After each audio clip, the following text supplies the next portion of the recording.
o'clock. You're good to go. Sherry is having difficulty joining the link. So, All right, we're going to call today's meeting. This is a regular scheduled meeting of the Woodford County School Board of Education on January 26, 2026. We are virtual tonight due to weather, and so we are going to have all of our speakers, presenters virtual tonight. We want to thank everybody for participating this way. Hopefully there's no technical issues. Roll call. We do have 3 members here on the call, so we have quorum.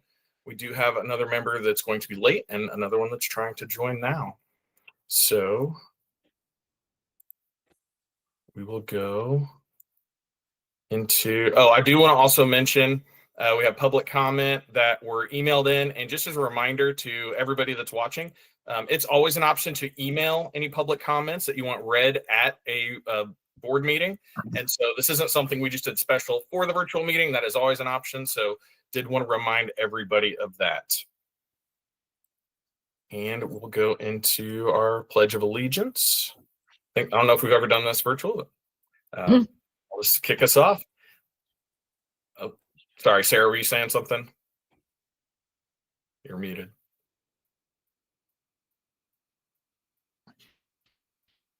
You're still muted.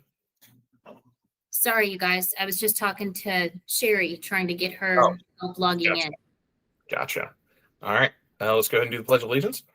I pledge allegiance to the flag of the United States of America, to the republic for which we stand, one nation, under God, indivisible, with liberty and justice for all. All right. Does anybody have any proposed amendments to the agenda? I do have one update, but not necessarily an amendment. Due just to, again, the weather, Southside is going to have their performance and presentation next month. We're going to postpone that again, just because we couldn't have people there in person. So the only thing on my end changing for the agenda is that Southside will be presenting next month. Does anybody else have any proposed amendments? All right, so you're shaking head. So we will turn to the superintendent's report. Dr. Jones. good evening. Hope everyone is warm and well, and want to say a quick thank you to all of our emergency crew here in this county. They are incredible. I can attest to that. We've met daily, sometimes multiple times a day, truly just to, update, are there unmet needs, and I can't thank all of you enough. We have some incredible community partnerships, and I feel completely supported. Our school system is really fully supported by our elected officials, and I'm so thankful for that.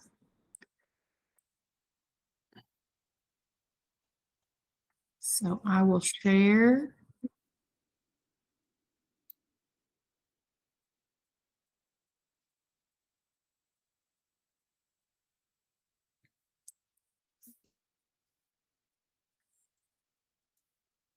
Sorry.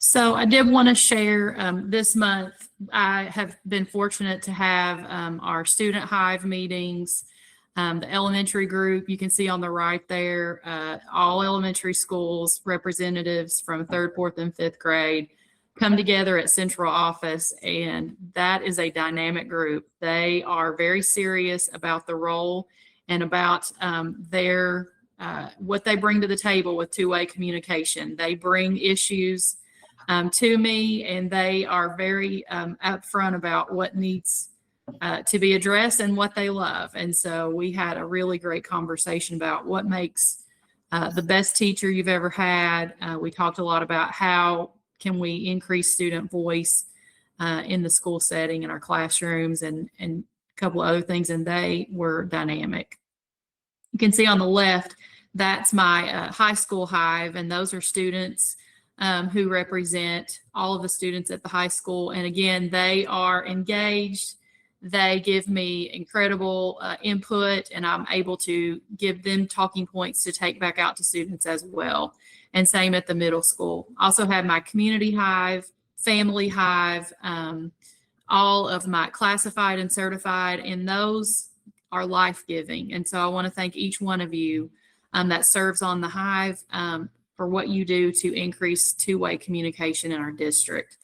The other thing I wanted to say is that our principals and our central office came together this month as well to begin looking at what does the strategic plan look like, and what are our next steps that we want to bring to the board. And so that was a wonderful work session with Studer, and it was exhilarating, and it reminded me of where we're headed and what we're aiming for. And so that was really incredible.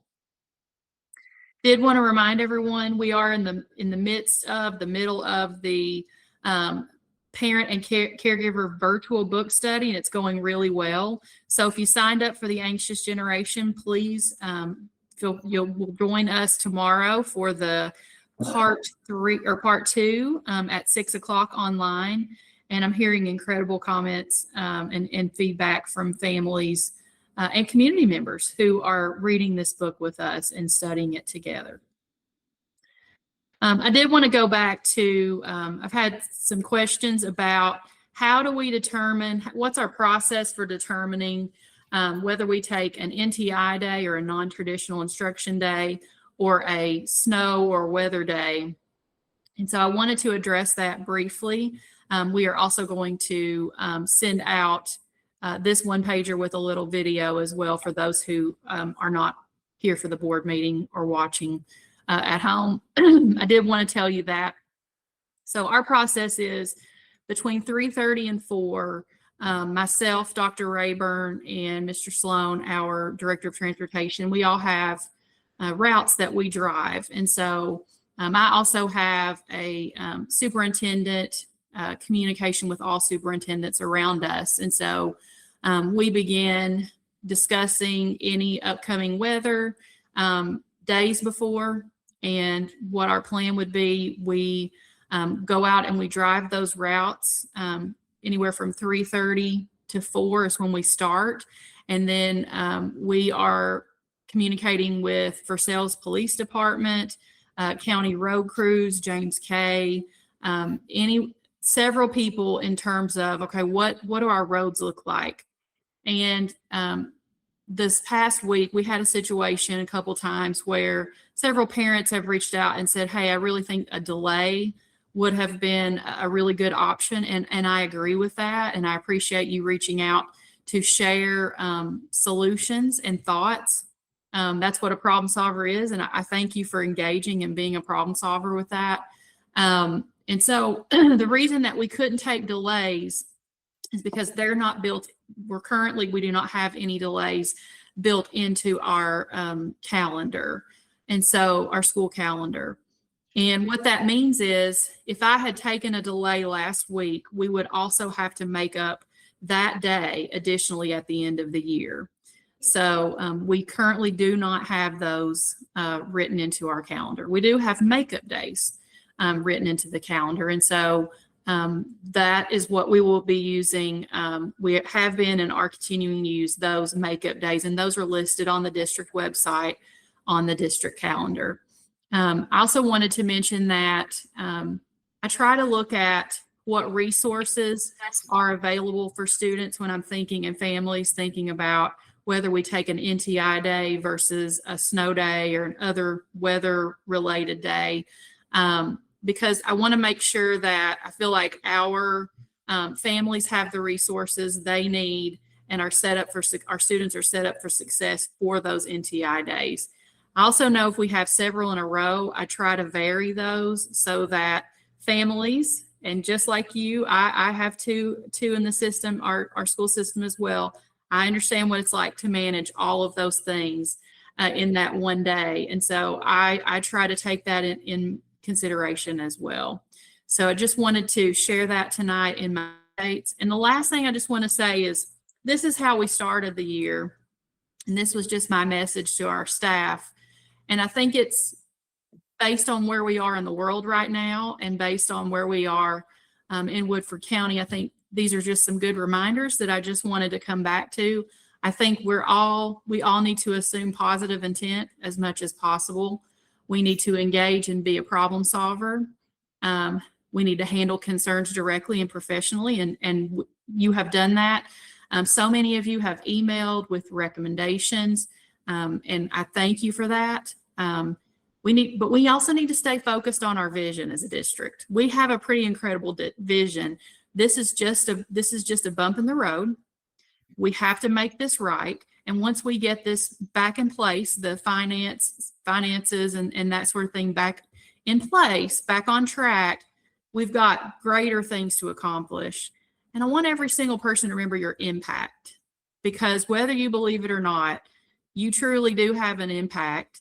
And that impact is very important. It's important that we think about that as we're modeling for others with our behavior and our actions, and then to support each other. We are all in this together. We're in this for our students to make our community stronger. And so I don't know, I just wanted to come back to that as we move toward our vision as a district. So thank you.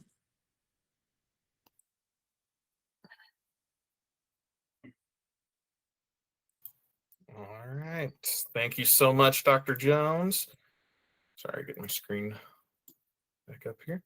We will go into, I think we're on to somebody correct me, a good news report. Is that where we're at? All right. Ms. McCowan, I'll let you start that. Okay, thank you so much. There are a lot of things to share, but something that I found recently, and just wanted to congratulate our Southside archery students. They had a really remarkable outing recently within the last couple of weeks, and they came in first place and are actually ranked #1 in the nation for elementary school archers. So I just wanted to congratulate those Southside students and coaches and parents on a job well done. Thank you. Thank you. Mr. Wilson. Thank you, Mr. Chairman. There are always people behind the scenes that never get recognized that worked so hard to help us as individual board members. And Jessie Rayburn is one of those people. I've kidded her before. She's the District 1 junior board member. She helps me so much that I consider part of the District 1 representation, but there's countless ways that she's helped me. And I know I can see from Sarah and Adam nodding their heads. She's been good to them. Jessie, thank you so much for everything you do for us. We couldn't do it without you. Absolutely. Thank you so much.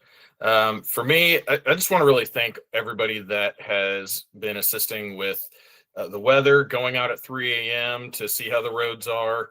I know there were some videos of Judge Kay and our EMS director, Freeman Bailey, going out and showing all of the roads today.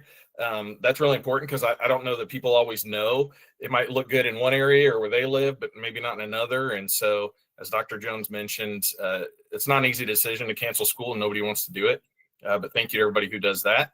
I did have a couple students I wanted to shout out. There was a recent statewide scholarship program, Distinguished Young Women, and we had 2 Woodford County seniors that participated, Claire Poole and Sutton Sherrod.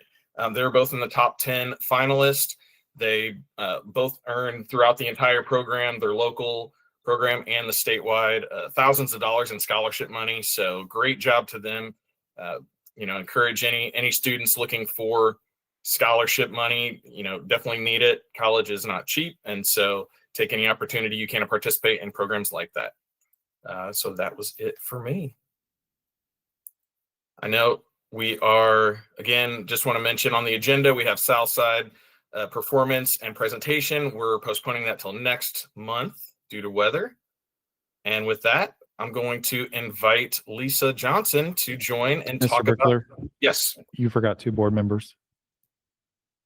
Oh, are they on here now? Sorry. Yeah, and Millie's also on here as well. Oh, perfect.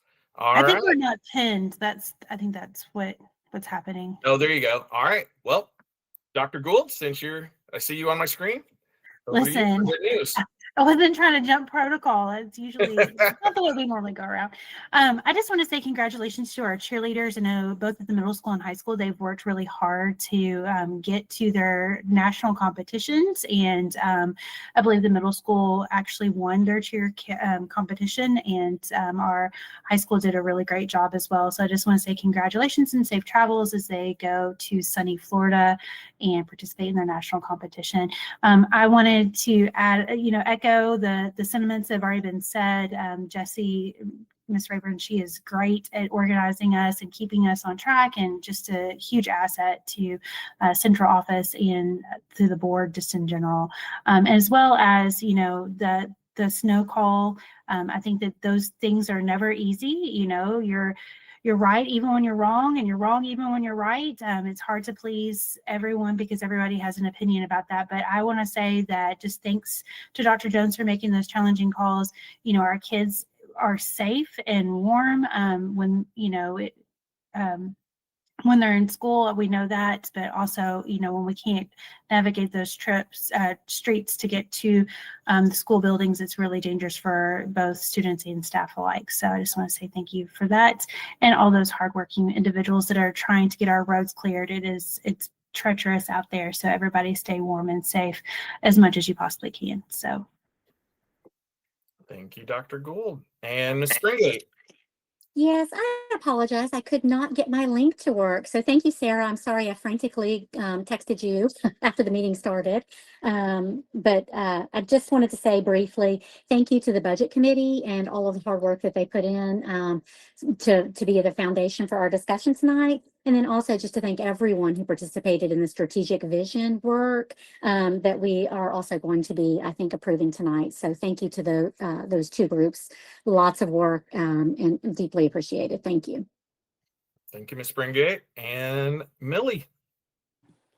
Okay, so I wanted to congratulate our swim and dive team.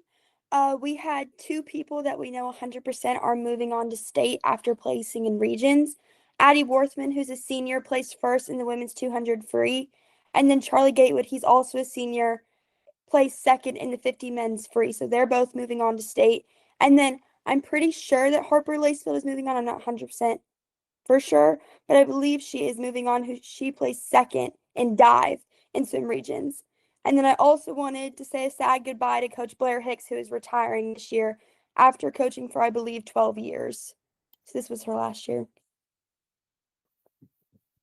All right. Thank you, Millie. Thank you, everyone. And now, I believe I'm on track. We can introduce Miss Lisa Johnson with Mentors and Meals.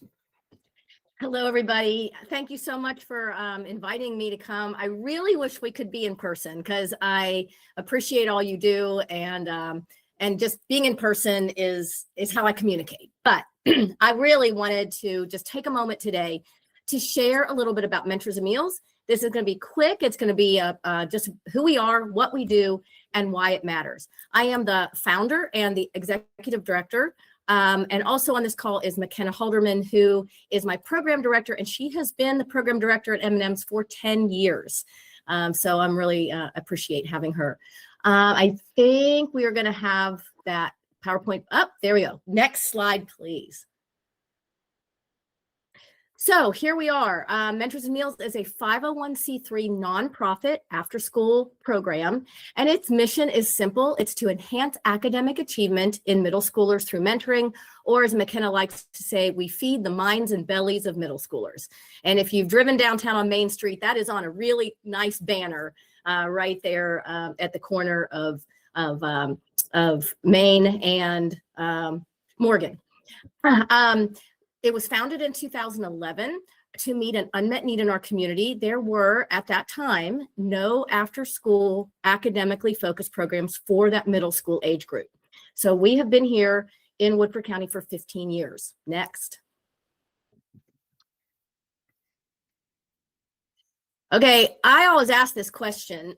Would you go back to 6th to 8th grade? Anyone want to raise their hand and claim that they want to go? Okay, Dr. Gould, there is always one or two in a room full of people. I mean, we all have to admit, middle school is difficult. They are developmental years that are different from elementary school, where they were coddled and, you know, handheld, and now they're changing classes. This is a higher academic and social pressures. I would not want to go back to middle school in this day and age of social media. I just, you know, when things happened at school, they happened at school and you could forget about them. Now, if it's captured on, you know, on a cell phone, it stays with you. So that's just, it's a lot of pressure. There are hormones, and yes, middle school has drama. Next slide. So why mentors and meals? First of all, as I mentioned, this program addresses that unmet need, which was middle school students who may need academic, or they might need social interaction. They just might need that little extra support. Snacks and meals. It's hard to concentrate when we're hungry. And at Mentors and Meals, they get an after-school snack immediately when they walk in, and a hot home cooked meal is available daily, and that's our little kitchen, and those are all volunteers that help prepare the food and serve the meal.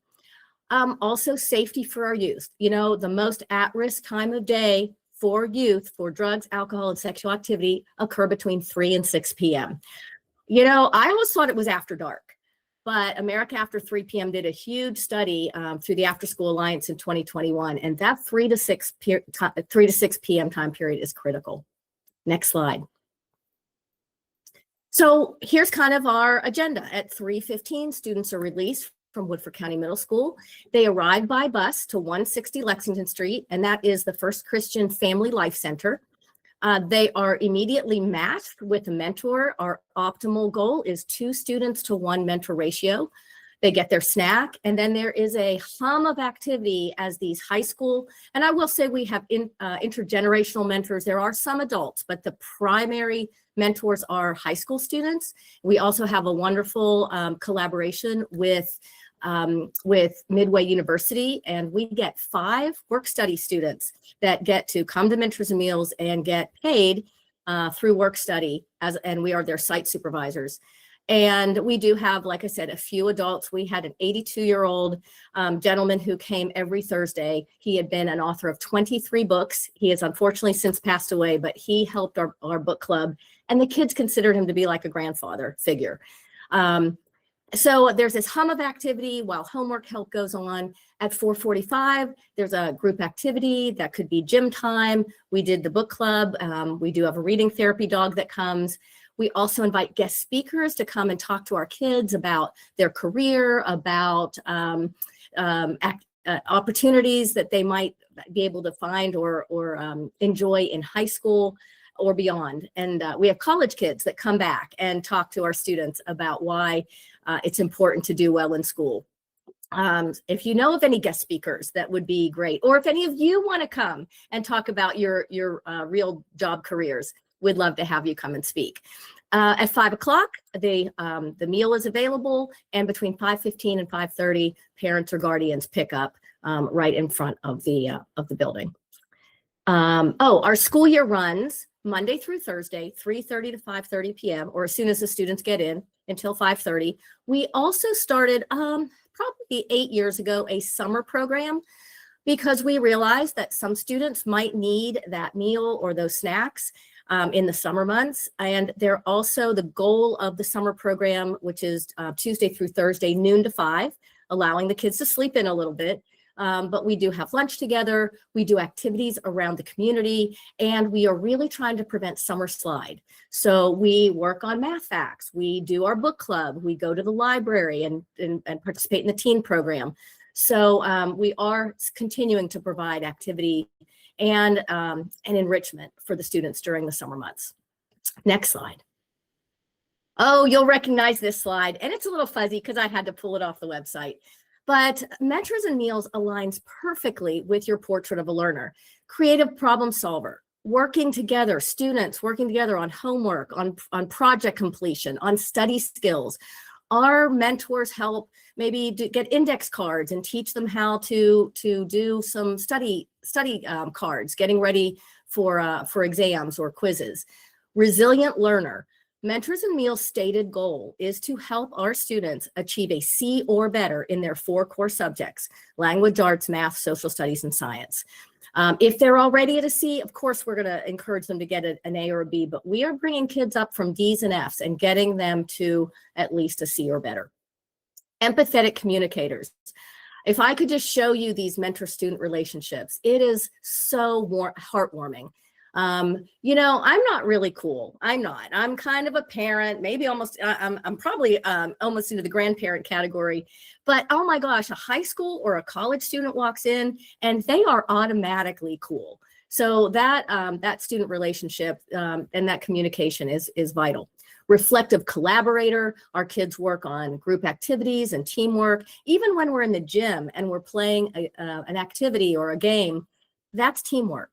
And then responsible contributor. I cannot tell you the number, well, I'm going to tell you in a minute, the number of hours that our high school students and our mentors have put into volunteer mentoring.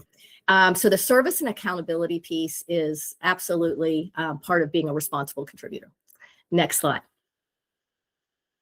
So research shows that students who meet regularly with high school, college, and adult mentors are 52% less likely to skip a day of school, 46% less likely than their peers to start using illegal drugs, and 76% of at-risk young adults who had mentors aspire to enroll in and graduate from college or trade school. If you look at that picture, that's the activity happening right there. About half of those students are mentors and half of them are middle school students. They've got their Chromebooks open. They've got their whiteboards. We use whiteboards to help work through math problems. Their heads are down. They're looking at each other in the eye. That's what I call engagement right there. Next slide. Okay, this is a very busy slide, but I know several of you have been in the research field. Several of you are PhDs. Does the Mentors and Meals program work? Well, several years ago, I had the opportunity to go back and get my Master's of Public Policy at the UK Martin School, Public Policy and Administration. And I did my master's thesis evaluating the actual data from Mentors and Meals. Go to the next slide because I'll show you, this is more words versus numbers. There were 236 treated students, that were enrolled in the Mentors and Meals program, and they were compared to a control group of 2,601 untreated students in the same Woodford County school system, same years, but not enrolled in the M&Ms program. There were statistically significant improvements, those yellow pictures that you saw, or the highlighted numbers you saw, in both language, arts, and social studies. There was improvement in science grades, and there was a trend towards significant improvement in math grades. It was just under that 95% confidence level for me to count that. But this shows that, yes, interestingly, it was not the number of days per year that the student attended Mentors and Meals. There were more statistical improvements when the students attended from 6th to 8th grade. We could see the tenure. If they started in 6th and came in 7th and stayed for 8th, those students are the ones that had the most significant improvement. And to me, that's showing that the program was showing, helped them develop a historical or a, oh, what's the word I'm trying to find? Basically a trend or a habit that they took with them into high school. If anybody would like that information, I would be happy to email it to them. I still have it available electronically. Next slide. Other long-term impacts. We want students to have success in middle school because we know that that sets them up for success in high school and beyond. And what we love is that the students at Mentors and Meals become volunteer mentors in high school. The students in this picture are Yoseline Revelorio, Sam Ballard, and Preston Graham. Yoseline was a student at M&Ms from 6th to 8th grade. She has dedicated hours towards volunteer mentoring all 4 years of high school, and has actually just interviewed and been accepted to be a paid intern with the program for her last semester. These students become leaders and collaborators in our community. All 3 of these students helped write a grant through New Vista to expose or to talk about the myths of vaping in middle school. We held 2 parent and student cafes, and these students helped write the grant. Well, they wrote the grant along with Trevor Alexander, who was a Midway intern, and they implemented the program and they evaluated the program. So that is truly a sign of leadership. This strengthens the local workforce. When we have mentors at M&M's, this is sometimes their first real job. They are expected to show up. Especially the interns, they're expected to have certain other things to help, set up the room or clean up the room at the end of the day. The interns become the ones that the new volunteers will stay with or will work with the first day. So they're learning, I like to use this term, transferable skills. And also just some important skills, what we call soft skills, how to look people in the eye, how to take responsibility. And we want our students to live, stay, and work in Woodford County. So let me give you one more example. Next slide, please. And I call this Sandy's story. I do have approval from Sandy to show these pictures, although she hates her 6th grade picture. Some of you might know Sandy Pacina. She came to M&M's as a 6th grader, that far picture with the M&M on front of it. She stayed all 4 years as a high school mentor. When she went to Midway University, she was a work study student. I think she accumulated 900 hours of volunteer mentoring or her internship internship hours. And then she became an interim assistant director when McKenna went on her first maternity leave and had that additional experience. And she is now working as a customer service representative at the Social Security office in Frankfort. She is married and is a Woodford County homeowner. We still keep in touch with Sandy, and we call that a true Mentors and Meals success. Next slide. Other impacts, I'll just give you some stats. From 2011 to 2025, the number of middle school students served is 1,278. We have had 1,628 volunteer mentors or folks in the kitchen who have dedicated 64,061 hours plus. This is ending in June, so this is already well over 64,000 hours towards mentoring or meal prep. The number of meals served is 31,769 and counting. And I cannot even count the number of snacks that we have given and put in students' hands. Next slide. So I'm almost done here. Here is the one thing that I can ask, and this is one of the reasons I came and to ask how you can help. Refer students who could benefit from the extra mentoring or meals. They might need one, they might need the other, they might need both. And we are there. This is a free program. This costs nothing it's free to the students and families. We are running about a $350,000 a year program on about $175,000 of earned income, with the rest being in-kind donations of many things, including bus transportation, which we do not take for granted. So thank you for that. You can encourage high school volunteers to sign up for service hours or internships. If you have a high schooler, tell them about this program. Have them come and give it a try. We always ask a new volunteer to come 3 times. The first time is a little bit like organized chaos. The second time, they really kind of understand what's going on, and they might say, hey, this is cool. I really made a difference here. The third time they come, they're going to either say, I love it, I want to keep doing this, or you know what? This is not for me. And sometimes knowing what you don't want to do is just as important as knowing what you do want to do. So those are important things for our high schoolers to learn.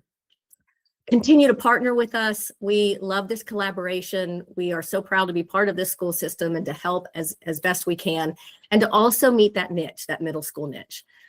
This is how you can get a hold of me, Lisa@mentors-meals.org or McKenna@mentors-meals.org. Go to our website if you want more information. And there's QR codes and ways to sign up, either to refer students or there's an enrollment for the high school volunteer. I would really like to come to one of your next meetings and bring you some materials in hard copy. And so we'll plan to do that. Last slide. We appreciate everything the school board does and all the people that are listening tonight. That means that we're involved in our school and our community, and that's important. And I'd be happy to take any questions you might have about Mentors and Meals. I'll just start it off. I want to thank you so much for collaborating with us. Thank you for starting the program. Anytime we can see opportunities for middle schoolers, high schoolers, and you have a great program because you're not only offering services to those middle schoolers that need something extra, you're also offering leadership opportunities to those high schoolers that clearly they'll take with them. So I don't have any questions, but I just really wanted to say thank you so much for presenting. I know I learned a lot more about it tonight, especially with the data that you shared. So with that, Mr. Wilson, I'll turn it over to you if you have any questions or comments. No questions, but I do have a comment, Mr. Chairman. In my previous board experience, I attended a session and I watched Lisa and I watched the mentors and I watched the students from the moment they arrived until they left. It is absolutely fascinating to watch what goes on in a short period of time to make the lives of those students better. And I would urge other board members to attend because the presentation was helpful, but when you go, it all comes into focus. So that's all I have. Thank you, Lisa, for sharing with us. You're welcome. And we would love for any of you to come. Show up at 3:30, 3:45, and you can see the magic happen. It's fast and furious. Thank you very much. Ms. McCowan. Yeah, I just would like to say, Lisa, thank you for coming and speaking with us. I've got a niece that participates in the program, and it's been a game changer for her. Middle school students really are, I think, a group of kids that sometimes they're not little anymore, but they're also not grown either. So y'all, you do such good work, and I just really appreciate it. So thank you for coming. Thank you. I like to say middle schoolers are like cacti.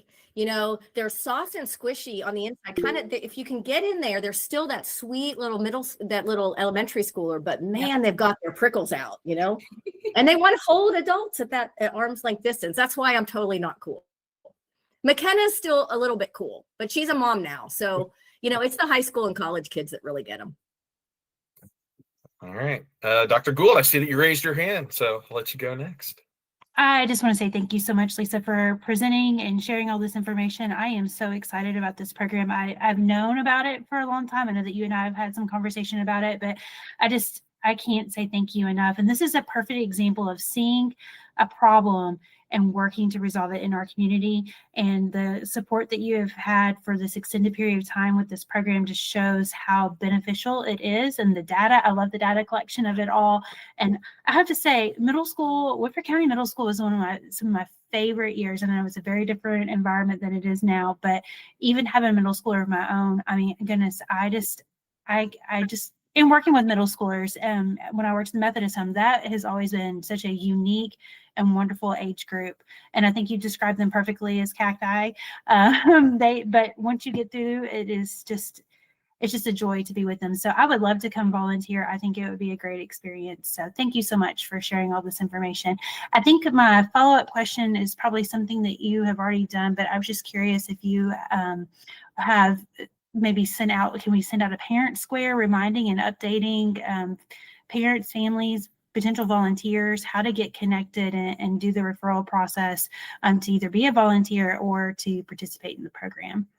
I don't know. Yeah, we have QR codes. We have QR codes for everything. We have a QR code for the mentors. We have a QR code for the, I don't know if you can see that. This is our trifold, which I'll bring, and a QR code for donation. And I'll have to ask Elaine. I know that we had it on Parent Square. I'm not sure if it's still there. So maybe it's time to put that back out there again. So thank you for that.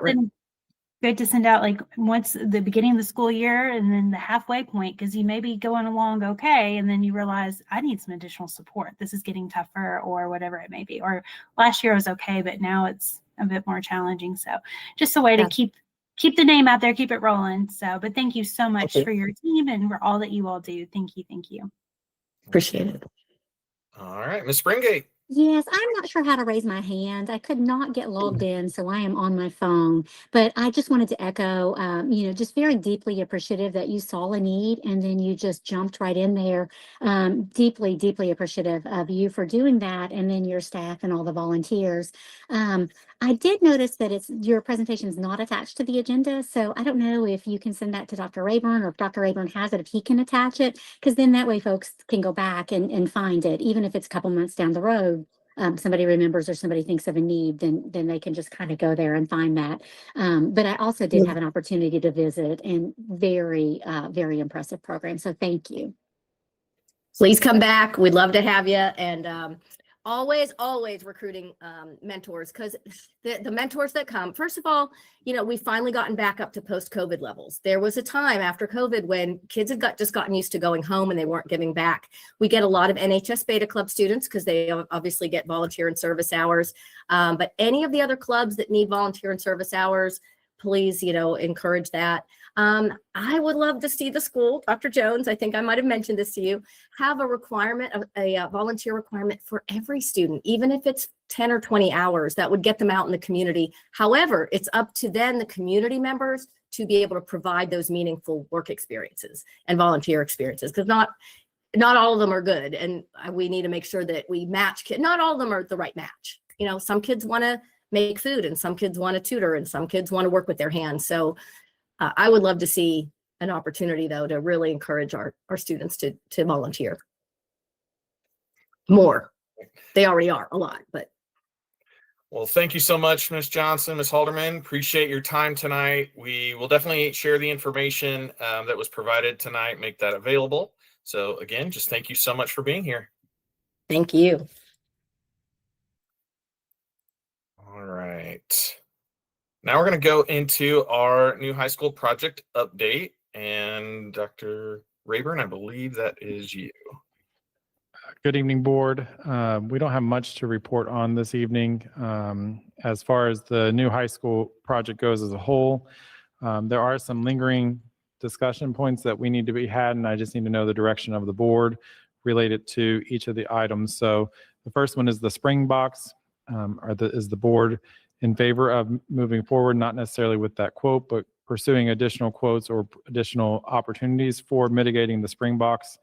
I need to know your all's thoughts on that, just as a discussion item, not as a vote. And then as well as the high school parking lot, adding those additional spaces back there are some things that we have chatted about that we still are kind of lingering out there related to it. The project as a whole is kind of sat stagnant. There's not much going on as far as movement on anything. But I would like to hear some discussion from the board related to the direction that you all wish. Ms. McCowan, so that you raised your hand there. Dr. Rayburn, I have two questions. So where do we stand with our contingency on the high school project? So the last I checked, we were just shy of the $800,000 mark that has been reported the last few times. One of the things that we did have to pursue is purchasing ovens for the kitchen. When we built the high school, we did not purchase ovens for the kitchen. We brought them from the old high school, and during the move and due to some electrical issues, I think that we need to purchase new ovens for that. So we did go ahead and make that purchase order for those new ovens. But other than that, that is all that we have taken from that. It was a need because our ovens, top oven would work, the bottom oven wouldn't work. And between the contractors had determined that there was some electrical things that the specs weren't done the way that they were supposed to be, as far as they had the specs from the oven, but it wasn't really the specs. So I think there was some damage done to those ovens, and I would prefer to have working ovens. So we went ahead and submitted that purchase order for that. But I think that was like $30,000 for those ovens. We purchased 2 oven sets that are there. So the kitchen will have all new equipment instead of just everything but the ovens, which is what it was. Mm-hmm. I would be in favor, I think, of using some of the contingency to at least explore options to remedy the spring box problem, because I don't see that. I don't know. that could be a big problem if we wait on that. And then I can't remember what the last quote that we got was for the parking lot, but I'd be willing to hear others' thoughts on that. So I'll mute myself. Yeah, and I shared those quotes with you all at the last board meeting. I presented all those numbers for you all. I can pull them up if I need to. Dr. Gould, you're next. You're muted. Good catch. Thank you. So I am greatly concerned about the whole oven situation. Like every time I hear of this, like we had this problem and they went for it and the contractor said this. And I think if I remember correctly, and correct me if I'm wrong, but there was something about the plugs to the oven that we had to pay to fix to begin with. And now that there's an issue and now we've got $30,000 in the hole to buy new ovens, which have to be there. But again, just like the Springbox issue, I think it's incredibly concerning to me that there continues to be these issues, which I know happens with any build, that are causing us to hemorrhage money that we could spend on other places that we have to remedy. And I don't know I know we're almost done, but I think these are lessons that are hard lessons that we have to take forward if we do, pursue another building at some point in time in the course of, our community expanding, if we ever need to do that. Those are hard learned lessons. And I'm grateful that we're almost to the end of this, but I still am kind of hung up on the Springbox issue. I wanted to double check because I thought that the last we had heard about it, it was okay. We think that it had gone away. The spring could move. And so the recommendation was that we not advance on that. So I just would like an update of kind of where we are, because I'm much like Ms. McCowan, I'm confused about that process. And I do think that if we let it sit, it will get worse. If we have the potential for it to get worse, then it needs to be remedied while we have the money to do it in the contingency. Last thing, and then I'll turn it over to whoever else wants to go next. The parking lot, I think we have to have the parking lot.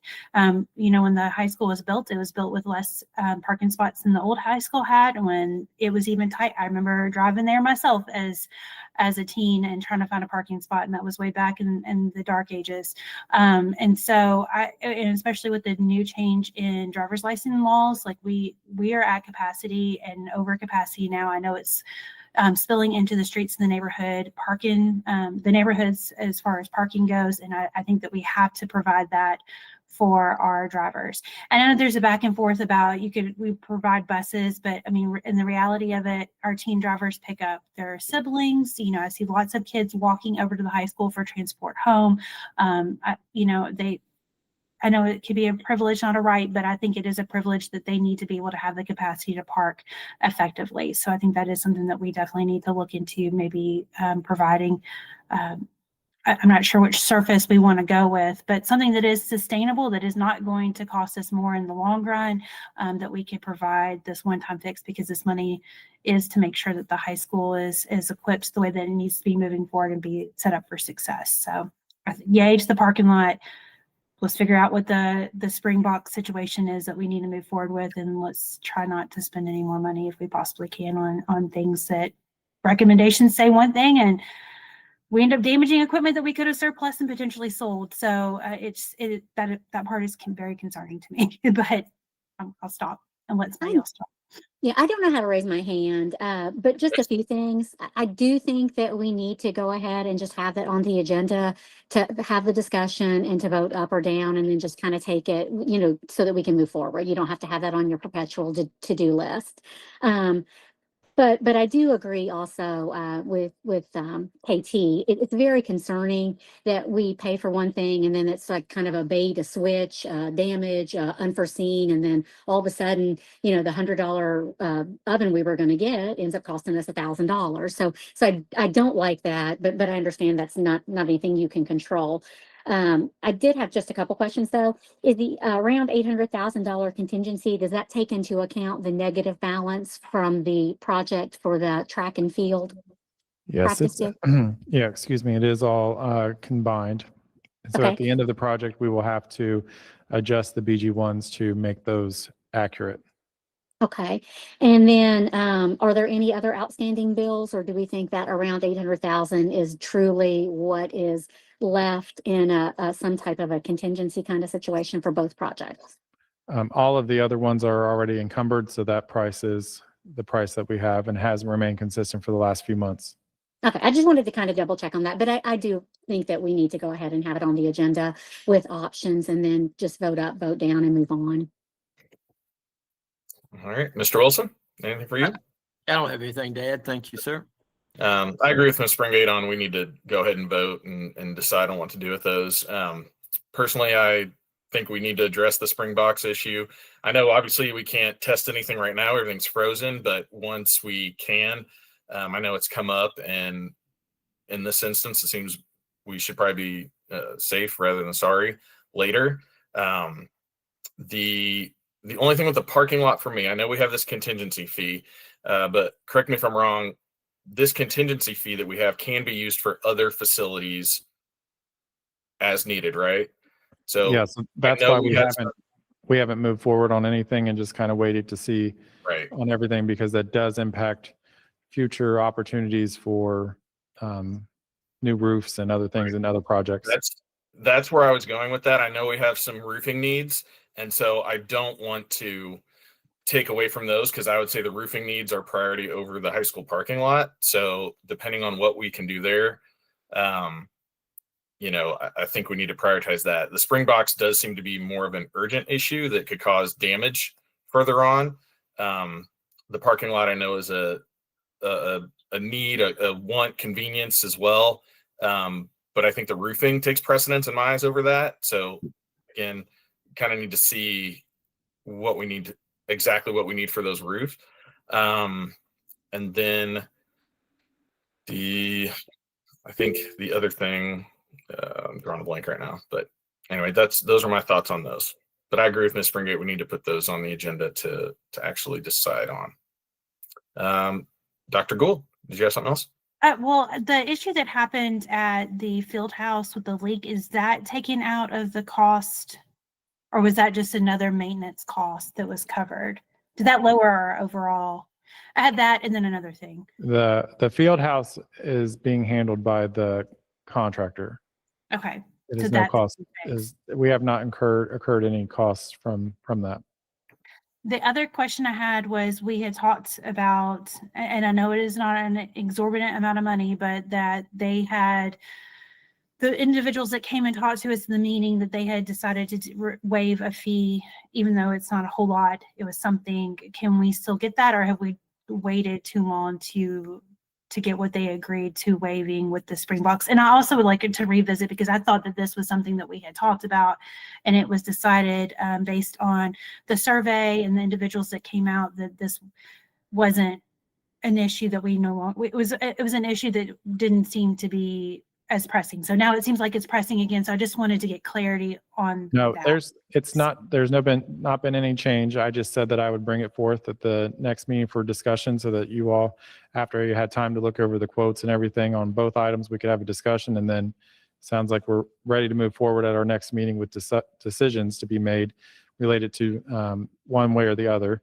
And related to the spring box, Mr. Green and I, the facilities director, and I have chatted about some mitigation options that might not require moving fully into the realm of tearing up the blacktop and other things, discussing it with some other people.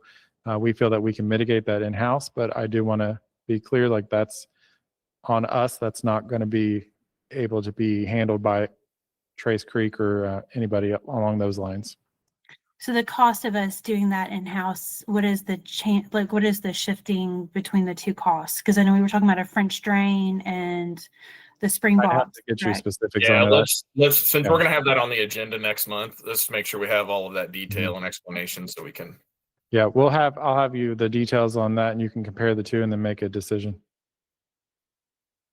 And can we get a quote? Like, I know we talked about, and I understand the roofing situation too. Like, I that's definitely in the forefront of my thought as well. But could we get a quote at, I know we had a certain amount of parking, kind of a meet in the middle. Can we add some parking spaces and see what maybe that may look like for the next agenda? And maybe not do the full scale project, but kind of a, hey, maybe we can offer both solutions and make everybody kind of happy in that situation with the roof, as well as additional parking. Because I will say, to as a discussion point on this, I do feel like when we, and I was not on the board when this was all taken up, I would have mentioned it in that sense if I had been. But we didn't know the law was going to change, to be fair, for the 16-year-olds when that process was taking place. So I do feel like, this is money that finishes that project out. And if they're lacking in that capacity, I would like to know what the numbers are. I know that Principal Reed did present some of those numbers, but if we could kind of revisit that and see if maybe a reduced parking capacity may help us have a foot in both camps and fix the middle school roof, as well as, offer them the parking spots that they may need as well, to try to meet that need a little bit better than what we actually have with our current facility. Is that possible? I'll ask Mr. Reed to be here. Okay, thank you so much. I appreciate it. All right. Thank you, Dr. Rayburn. We're going to move on to our school safety presentation, and I believe Mr. Wells and Chief Sutton are here as well. Yes, sir. Good evening. Chief Sutton, we don't have any slides tonight. It's going to be a very brief presentation, just an update. As you may recall, we had some vehicles donated near the beginning of the school year. And so Chief Sutton's just going to give us an update on how that's working, how those are being used, and then also give you an update on expanding that fleet. So I'll turn it over to Chief Sutton. Good evening. So like Mr. Wells said, you're all aware of the 2 surplus cruisers that were donated to us by the Franklin County Sheriff's Office back in the fall. They're fully in place. They've been extremely beneficial. As you know, we're directing traffic at 3 locations and also covering after school events. The high school, middle school officer where they're currently assigned. For the other 2 are probably using those every other night, covering events somewhere. So they've been very beneficial for that. So some more good news on that. During Christmas break, we were able to obtain one from the Boone County Sheriff's Office free of charge. It's a surplus vehicle they donated to us. We went and picked it up on the staff day back a few weeks ago, and it should be road ready next week or 2. We've got everything transferred. We've got to get some maintenance done on it, but I see it being issued out shortly. And also recently in this past month's fiscal court meeting, the Woodford County Sheriff's Office has granted 2 surplus cruisers to us as well. And we've got those transferred. You got to finish up some paperwork. So they're coming down the road, and possibly a 3rd one. We found out this week. We just found that out Friday. There might be a 3rd one available from them. So if that was the case, we'd have one for each officer every school. Because that, if you haven't seen them do decal logos, I can send those out, but it's pretty visible present. There's an officer there at the school in each event. So I think they've been very useful. And so far we've had pretty good luck with them. They are used, but they've been serving their purpose pretty well. Chief Sutton, I just want to thank you for all the work you've put into this. I know that your relationships and connections with individuals in other counties has gone a long way for this project or getting these vehicles for us. So I just really want to thank you so much for everything you've done to get those for Woodford County. Thank you. I would like to thank my Assistant Chief, Mike Fortney, who's been kind of instrumental with the Sheriff's Department here. He's a former employee there as well. So he's kind of been my contact for that one. So I do want to give him a shout out. Like I said, we went over Friday and tried to get those started. So we're getting close to getting those out. So thanks to him as well. And the fiscal court for, Boone County, Woodford County, and Franklin County, all who've came through with us on these as well, is even a bigger blessing. Thank you. Does anybody have anything for Chief Sutton or Mr. Wells? I have a follow-up question with the cruisers. I think this is great. I'm super excited. So thank you so much. I want to echo that. Thank you to getting those vehicles, because they do make a huge difference, I do believe. Will this mean that our SROs that are in the remaining schools that Versailles PD now do traffic control at, will they take on those responsibilities like the middle school has and other areas that have the vehicle already? Because I know that was a concern about taking over those duties. So that's the first part of my question. And then I have a follow-up. The only other one Huntertown was not rarely covered except for maybe the first day a couple of school. Southside was no location they were covering in the past. So that's something we can obviously look into. My preference is still, I would prefer we're in the schools during our busiest times, but again, it's something we can look at. It would give us that opportunity to do that if that's a path we want to go into. You can't, without a marked cruiser, I hate putting an officer on a busy highway just for safety purposes for everybody, himself, other traffic, pedestrians and students, but it's something we can look into, of course. Well, and I'm echoing your thoughts. I do believe that, you know, with Southside and Huntertown in particular, their schools are located, you know, it's not like Simmons where you're right on the street, Right on right? the They're street. a ways back. I do know as a parent who drops off in the morning how vital it is, especially at Huntertown, and I'm assuming that Southside's probably a very similar situation with all the traffic, increased traffic on 33, and that area continues to grow. But Huntertown's in a very similar situation with lots of subdivisions feeding, lots of people using that thoroughway, and it's kind of on a hill and it's dark in the mornings. And so even like on a rainy day, it's hard to see officers if, you know, even in that location, and getting in and out without somebody directing traffic is rather dangerous for both our buses and our families dropping kids off, obviously. So I was wondering, I'd like to continue to advocate for Versailles PD for that relationship that we've forged with them to continue to monitor, especially Southside and Simmons. I mean, sorry, Southside and Huntertown rather, even with the addition of these cruisers, because again, I know that was a barrier for SROs before. I just hope that we can continue to work with Versailles PD in providing that service so we can keep our school resource officers back closer to the building in those areas during those drop-off and pickup times, because I do think that they're definitely needed there.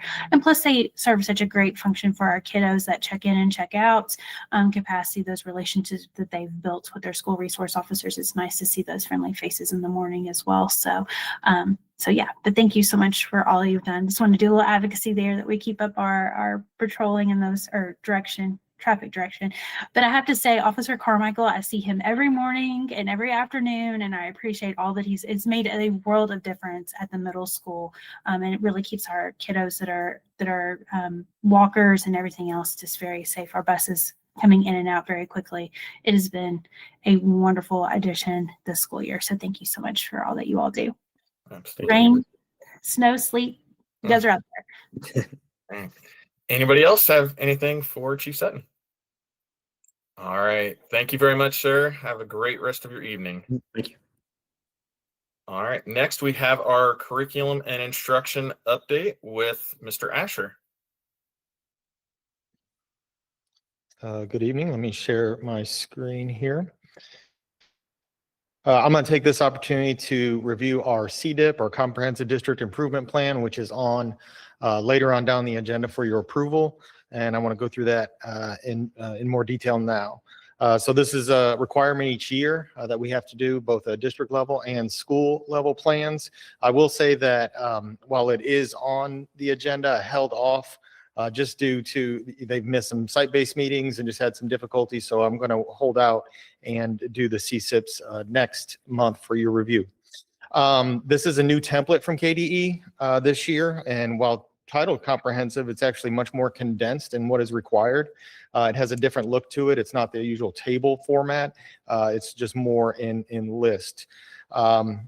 And I said condensed, but when you consider, and I mentioned this before, how our strategic plan is serving as our overall umbrella as far as an action plan, along with our Portrait of Learner long-range plan, we do indeed have a very comprehensive approach towards continuous improvement. So the CDIP is exclusively to address areas of state accountability measures. So I'll go through this in detail now. There we go. So I'll just use the scroll and I'll highlight as I talk, because again, a lot of words and busy page here that you'll see. So the first area required is achievement gap goal. We have chosen to address novice reduction for our students with IEP, as well as increasing the proficiency for economically disadvantaged. Shared some data with you last year, and we'll plan to do so again here in a couple weeks, that our free and reduced or economically disadvantaged is our major barrier that we continue to plan for. And so we chose to address that yet again. I'll highlight these two areas. As you know, we have our literacy grant that is multi-year, and we are very much using that to address our resources. You're going to hear a lot of HQIR or high quality instructional resources that we're referred to. So very much wove that into our plan here. In addition, iReady is new at the middle school level, and we're trying to refine just how to use what is called MyPath as an additional support at middle school level. And then finally, really want to, again, using instructional resources and using the funds we have for that, developing systems protocols for tier 1 and accommodation needs, because all students get tier 1 instruction, and then those accommodations or interventions, oftentimes they have to connect to that tier 1. So we are working on specific systems and protocols for that.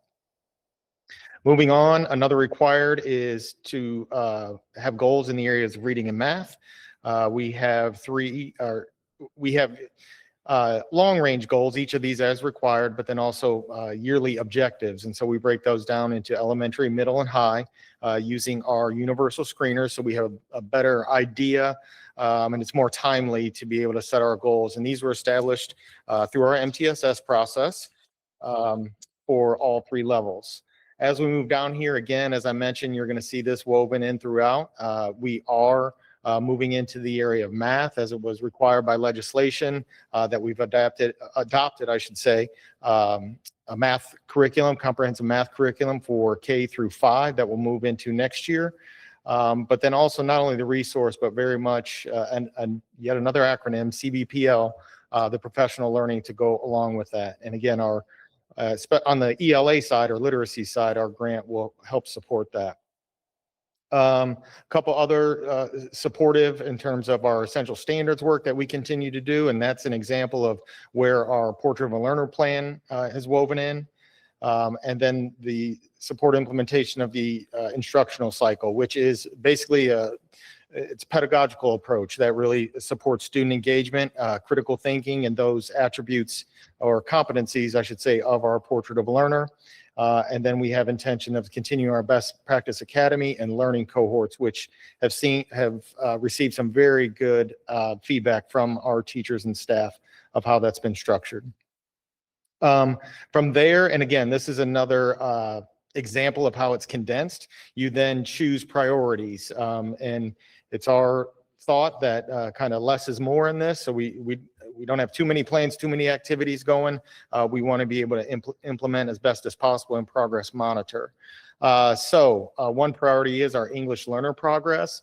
That is specific to their English language proficiency assessment, which they're currently taking right now. That's always given mid-year as soon as we get back from the holiday break. And so that's in process right now. This would be an example of kind of a 2 birds, 1 stone approach, those systems and protocols to meet the tier 1 and accommodation needs as related to our EL students. And then finally, one other priority indicator is our post-secondary readiness. I have made mention of this, but have not gone into much detail yet. Our collaboration with One Goal to develop a district-wide vision that codifies student post-secondary success. So as we have built what we call continuum programs for at the high school level, obviously we have WCHS, we have Safe Harbor Academy, and we have WVLA, Woodford Virtual Learning Academy, and hybrid versions within that. So it can get kind of, there's a lot going on there. So what we are working to do is just that we're all working towards the same vision of post-secondary readiness and meeting that for all students, whether college bound or career bound. So all of this work supports that. We've had several collaborative meetings. I just had one last week, and another one supposed to occur this week. But I will update you more of that work as it gets more refined. So that is our CDIP in total, and I'll take any questions if you have those now. One thing you mentioned earlier was the positive feedback on how the cohorts were structured. Has there been a change, or was there something addressed that made that structure change that, you guys saw a gap in? I mean, just continuous improvement. And, we go to professional developments ourselves and how they're structured. And rather than an all-day sit and get, breaking it down into more of a conference style where there's multiple sessions, providing teacher choice within those. We also made it a point and kind of picked up the strategy from talking with other districts. We kind of have a tier 1 message to all. So all in the auditorium together, and then go a conference style from there. So I think that was major. And then in terms of the cohorts, it's connecting that. Research says, again, one single sit and get as far as any kind of professional training or development, it's best that that's continued. So they start on that given path. Like, for example, I lead the deeper learning cohort. We started on that at the Best Practice Academy, then addressed that on the November PD day. And then again, I'll meet with that same cohort in March. And we have a number of those. Dr. Jones leads one, Dr. Rayburn, many of us, obviously the CNI team all lead one. So just that continuity and that ongoing professional learning were two key points that got good feedback. Perfect. Thank you, Mr. Escher. Dr. Gould. I just had a question. Could you explain one goal and what that does? One goal. It is a third party, and it's actually, we got a grant for this. It is just, it's an outside facilitator who is bringing perspectives, bringing structures. Like, we developed the name escapes me, but a flow chart of sorts to kind of just align and as it mentioned there, that I want to cross just our overall vision. We've got all the stakeholders at the table, and we continue and purposely, when I say stakeholders, among those three programs, WCHS, SHA, and WVLA, and we continue to expand out of who needs to be at the table as we continue to refine it. It is actually Cindy Anderson, who is a former counselor here, who works for the company. There are a lot of things as far as the state goes of workforce development and post-secondary readiness. So that's why it's supported through a grant. And just like I'll mention our strategic planning process, it's always good to have that outside facilitator. They bring strategies, they bring tools, they bring structures, they bring the facilitation skills so that all of us that are around the table can truly interact and collaborate around a given topic, given direction. And is that allowing us to increase access to credit programs and that sort of thing when we think about I like the idea of everybody being at the table and because you're right, you have multiple different tiers, not tiers, but what am I trying to say?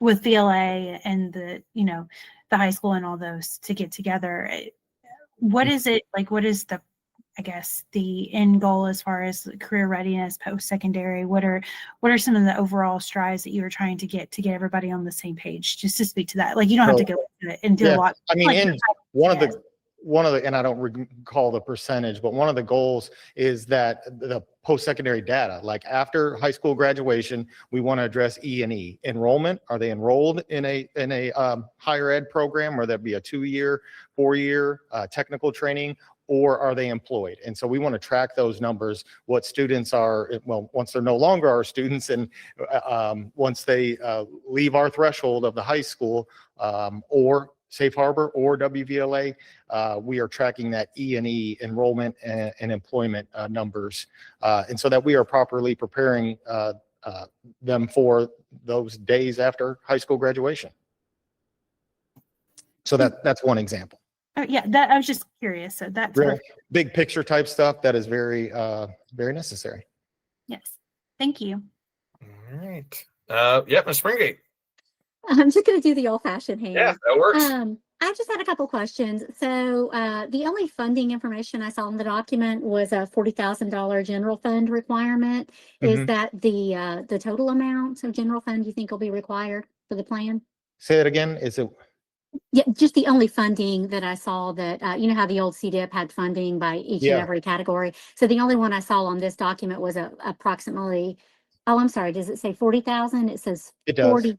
Okay, so there's just a missing zero. Okay. Oh, it is missing a zero. Yes. Yes, and that is primarily for our math curriculum. While we have the grant to support ELA literacy resources, at this point, we don't have a math grant, although we're going for one. No, I take that back. We do have a small one that is supporting some elementary. But yeah, that is 40,000 should our math grant not come through. It's a couple months till we hear back on that, but that is specifically for that. Now, where in the general fund that could come, I have an overall CNI budget. We could look at some title funding. Obviously, once we know our draft budget and what we're working with general fund, we will have to go from there of where that expense will come from. And again, that is primarily for our math HQIR adoption. And so I guess my next question, the follow-up question would be either to Dr. Rayburn or Dr. Jones. Is this expense already included in the budget, or is this something that is not included already? Well, I'll answer that. The first place we would look, CNI has a number of different budgets, more title budgets, grant budgets than we do general fund. So what we do is sit down and go through a needs-based budgeting process, and this is a need. We've established that we are adopting this by legislation. We have to adopt it for the elementary level, and so we are going to plug in that need. It may be a split cost where out of our CNI budget, pick up X amount, and then over here in title, we're picking up the rest.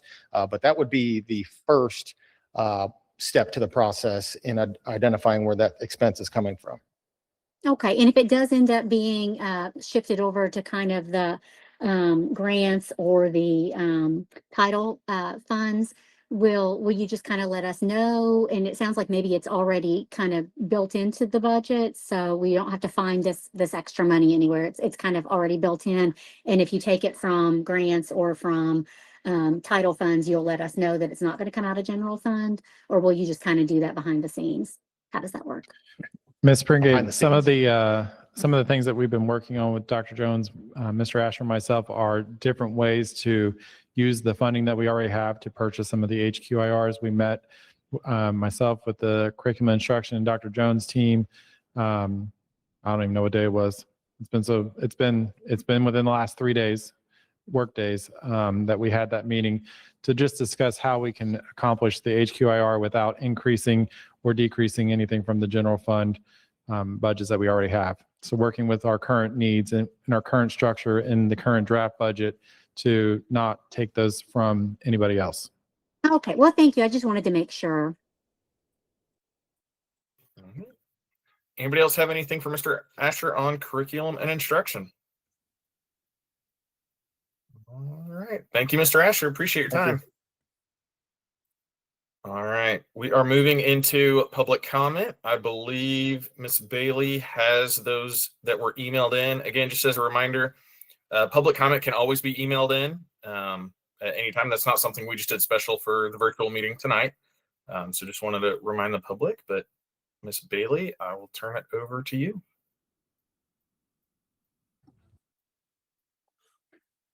Okay. I have them just right here on my email, so I'm going to read through in the order that I received them. Can you all hear me okay? Okay, great. We can. Yep. Awesome. All right. This first public comment comes from Lori Sorman.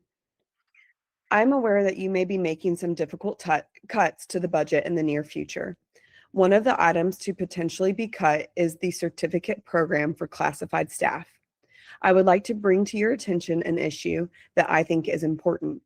Some of the staff, myself included, as well as several others that I am aware of, have already started the process of earning their next certification and have paid money out of their own pocket to get these certifications, with the intention of submitting them for the next calendar year. It is my understanding that current classified staff will be grandfathered in with the certifications that we already have. I would like to suggest that those same grandfathered employees are allowed to submit their next certification for the 2026-2027 school year, even if the program is eliminated for future employees, since they have already put forth the time, effort, and money. Thank you for your consideration of this matter when making your decision about which programs to eliminate and how to make it equitable to those who are already enjoying those benefits.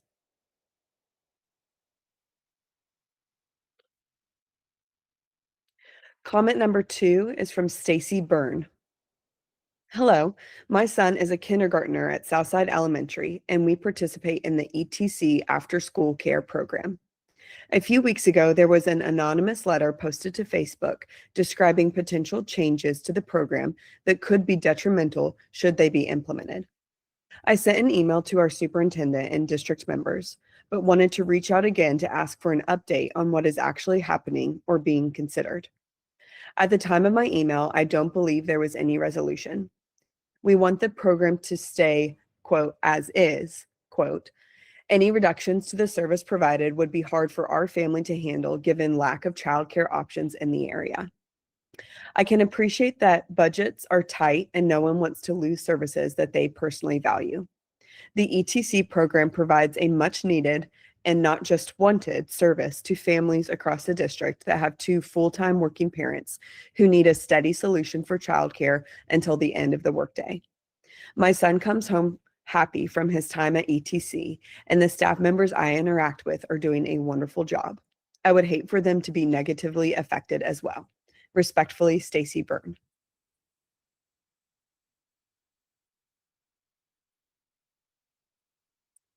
Public comment number 3 is from Franca Tolliver.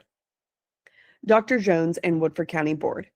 I am writing to express my concerns for the interventionist positions for Southside Elementary. As a departmentalized reading teacher, it is up to me to meet the ELA needs for nearly 100 students. This would be entirely impossible without Aaron Heim, our reading interventionist. While the intended purpose is for the intervention to target tier 2 and 3, Aaron is doing so much more than that. She provides intervention to students who may slip through the cracks, helping at least 25% of 5th graders on a regular basis because she is looking beyond one piece of data with the intent of helping students learn that they need what they need in order to succeed. We have structured groups to target teaching vocabulary, pre-teaching skills we have found to have deficits, and then reteaching as needed. Because Aaron provides so much support, I am also able to reach more kids who need help filling in gaps, but don't reach that 25th percentile cutoff. Aaron is such a resource to me with a wealth of knowledge to help our students become better readers. There is no way our 5th graders would be growing and learning like they are without her and the team of people she leads. Losing these positions would have a direct impact on classroom instruction, as 5th grade has 50 minutes of time where our interventionist is teaching reading alongside me. In response to Senate Bill 9, Mrs. Heim developed reading plans for 15 students who are current 5th graders who needed additional support but did not meet, quote, intervention criteria. 9 of these students were able to move from apprentice to proficient because of this work. I have worked with our interventionists as a special education teacher and general education teacher. In both roles, I have seen the immeasurable impact that they have made for our students. The success of our kids is heavily impacted by the work both interventionists coordinate and implement. You are faced with a very challenging task, and I commend you for all of the work you are doing to take care of our district. I'm asking you to consider the direct impact on our students the loss of interventionists would have. Public comment number 4 is from Paul Gilbride. Good afternoon. Thank you for the alert and parent square regarding the school board meeting this evening. I appreciate the parent community being included. With all of the recent weather cancellations, I'm wondering why the district does not utilize tactics other than the cancellation of a whole school day. For many of the days canceled, the conditions did not warrant missing an entire day of school. The use of 2-hour delays or excusing tardiness for students impacted by morning adverse conditions would be far more prudent in many situations. For K-12, I attended a school district that had over 175,000 students. They were able to successfully utilize delays during winter weather, especially when ice might be a factor. They were far more judicious with whole day cancellations. The delay allowed time for conditions to improve or for the district to make the decision to cancel if conditions did not. It also allowed students to not miss an entire day, nor miss out on planned after-school sports and activities. With limits on the use of traditional school days and NTI days imposed by the state, our school system needs to consider alternative solutions to complete day cancellations.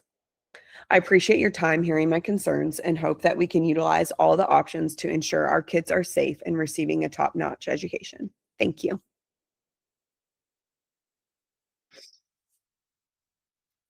Public comment number 5 comes from Sarah Houston. Good evening. I would first like to commend Dr. Jones and Dr. Rayburn on all of the work that has been done, but most recently, the 3-page document that was posted on the budget transparency page Sunday evening. Thank you so much for keeping the interventionists at the elementary level. These positions are critical for our schools. With this, I also have some questions and significant concerns. Number one, grant funding, around $600,000. Current funded board positions. How can we budget for a grant that might not be there in years to come? What current board positions is this covering? Thus, if you are covering something new, what are you taking from? How can this be sustainable? Why are we doing this? Number two, reducing 188 days to 187 days. Is it $152,000 or $102,000? Which one is accurate? Number three, what is 5200 fund service? 0.46 last FY, but is new year 51, 138.19. What is this from? Number four, custodians being reduced. 200,000 or is it 240,000? Which is accurate? Section 6, 288,000 or 300,000. What is accurate? While I understand that this is a draft budget and there can be estimates, it is incredibly important to be transparent about the numbers with all stakeholders. Quote, lowest impact on classroom instruction, student-centered budgeting prioritization, end quote. If the goal of the budget committee and the Woodford County Board of Education is what is written above, we need to be looking at central office positions that do not have a direct daily impact on working with students. If positions have been added, the question should be, what is the direct impact it is having on students? It is my understanding, based on the documents on the budget transparency page, that multiple positions in the transportation and finance department have been added.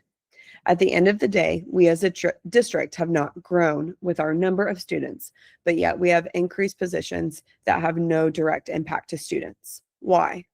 Why are we spending money on positions that don't directly impact our students? Our subs, specifically our retired teachers, are an invaluable asset to our classrooms. They know the behavior management systems, student expectations, and how to actually teach when we as educators have to be out of the classroom. Please consider keeping their daily wage threshold at $300 per day. I can speak for many individuals when we say there is no one else we would rather have in my classroom subbing than a retired teacher. Finally, I do recognize that Dr. Jones and Dr. Rayburn are trying to dig us out of a financial challenge, but this also requires our Woodford County Board of Education members to be financially responsible as elected members representing our taxpayers. Best, Sarah Houston.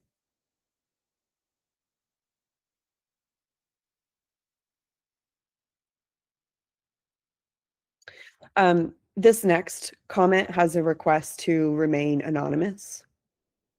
So the comment is, speaking on behalf of many concerned parents that the baseball fee is being collected before baseball tryouts, and the total fee to play is 300% higher than other school sports in Woodford County. This issue really needs some attention. Sincerely, baseball parents of Woodford County. Public comment number 7. This comment is from Marty Day. First of all, thanks to all who have been working tirelessly to determine cuts needed to reduce the $2.9 million deficit left at the end of last year. Kudos also go out for all of the hard work put into developing the draft budget. These proposed cuts appear to have focused too much on monies that do not directly relate to daily classroom instruction. Without knowing what is actually included in the central office reduction plan, our board members should not approve cuts that directly affect classroom instruction. The budgetary discussions have been centered around positions, not personnel, and these positions at central office should be named in open discussions. Other positions to be cut, like custodians and retired teacher substitutes, have been named as such. Why shouldn't those positions included in the central office cuts also be named? Transparency should be across the board, not just for select positions that are to be cut. Let's truly unite the hive for the benefit of all Woodford County students. Sincerely, Marty Day.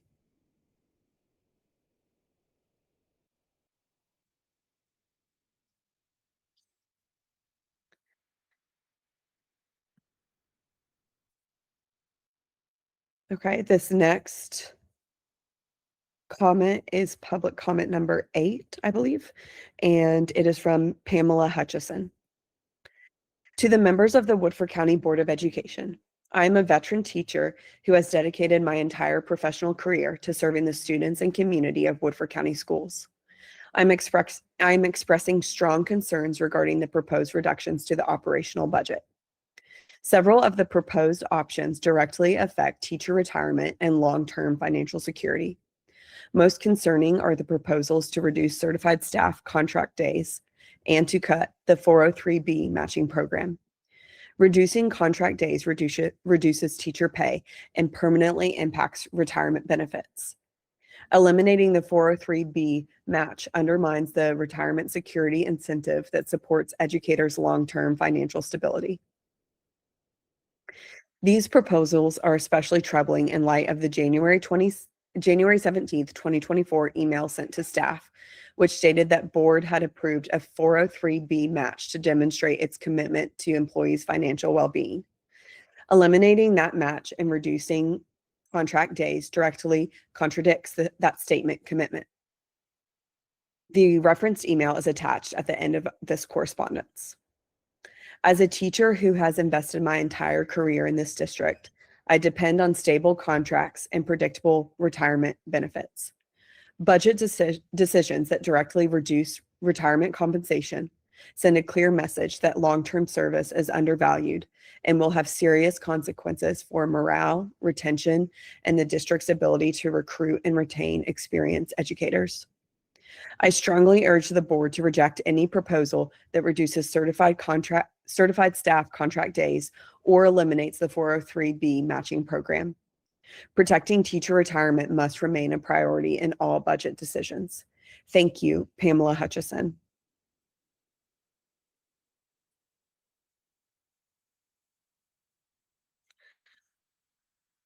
Public comment number 9 is from Allie Duncan. Good evening. I am the ETC coordinator at the Southside Elementary and felt compelled to send this email for public comment, as there are a number of ETC staff with concerns following the January 13th board meeting and the article published in the Woodford Sun. With staff having concerns, I imagine the same is true for our parents and community. My purpose is to clarify some information regarding our program in the hope that we receive clarification based on recent communications. I appreciate the board members for opening the conversation about ETC at the last meeting during the discussion about staff reduction. As mentioned, there was a letter posted on Facebook with the purpose of notifying the community of a foreseeable change to the program.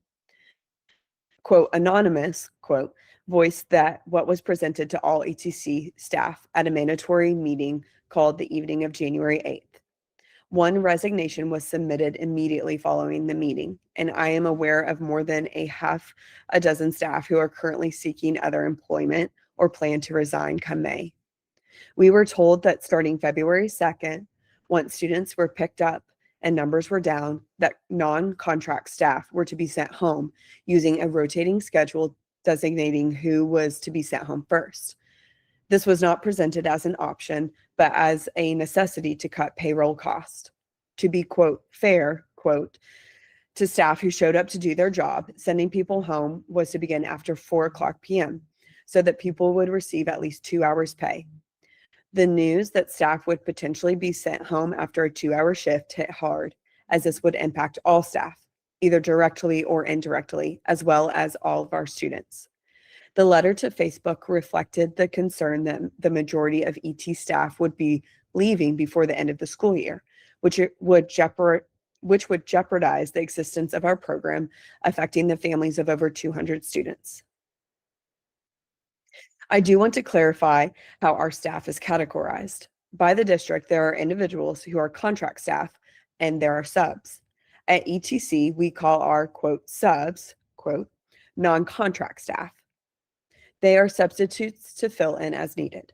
They are as essential as contract staff and are not disposable bodies per shift on any given day. Our non-contract staff are regularly scheduled staff members expected to work a 4.5-hour shift each school day, just like contract staff. The only exceptions are the few who are college students, where at Southside, one works 4 days of the week and the others work the 5th day of the week. Both are indispensable. All ETC staff are necessary to comply with state mandated ratios based on the number of students enrolled at ETC per school.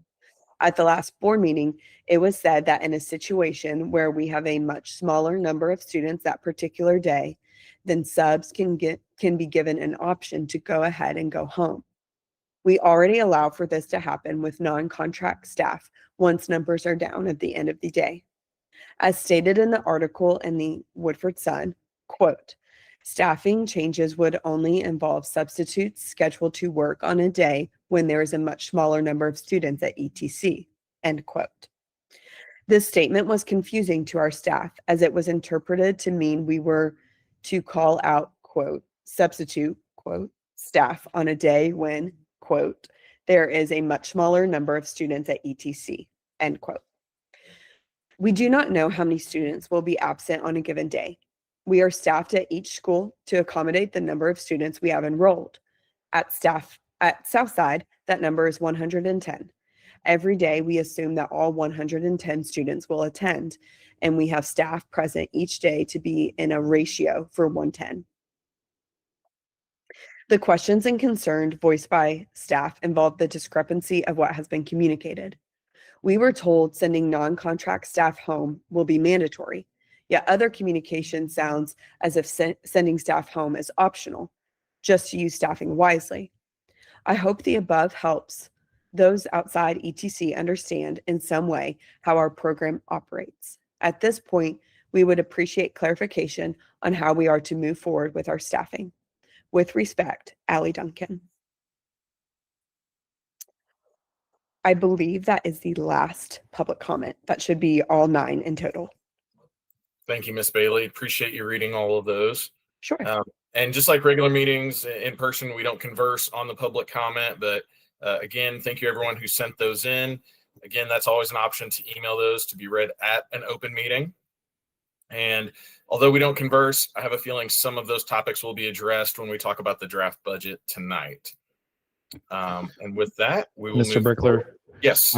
Prior to the regular agenda, I just want to remind board members that all cameras have to be on during the vote, and any presentations that are shared this evening, we have to stop sharing so that all board members are able to be seen as we make that vote. Perfect. And I believe everyone is on camera. All right. Can I have a motion to approve the consent agenda? So moved. Motion by Ms. McCowan.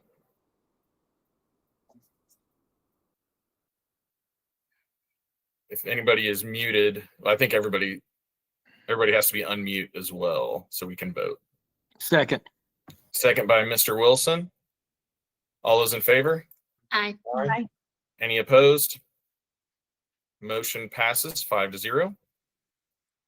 We'll move into our regular agenda. Can I have a motion to accept notification of personnel matters? So So moved. moved. Motion by Mr. Wilson, second by Ms. McCowan. Any discussion? All those in favor?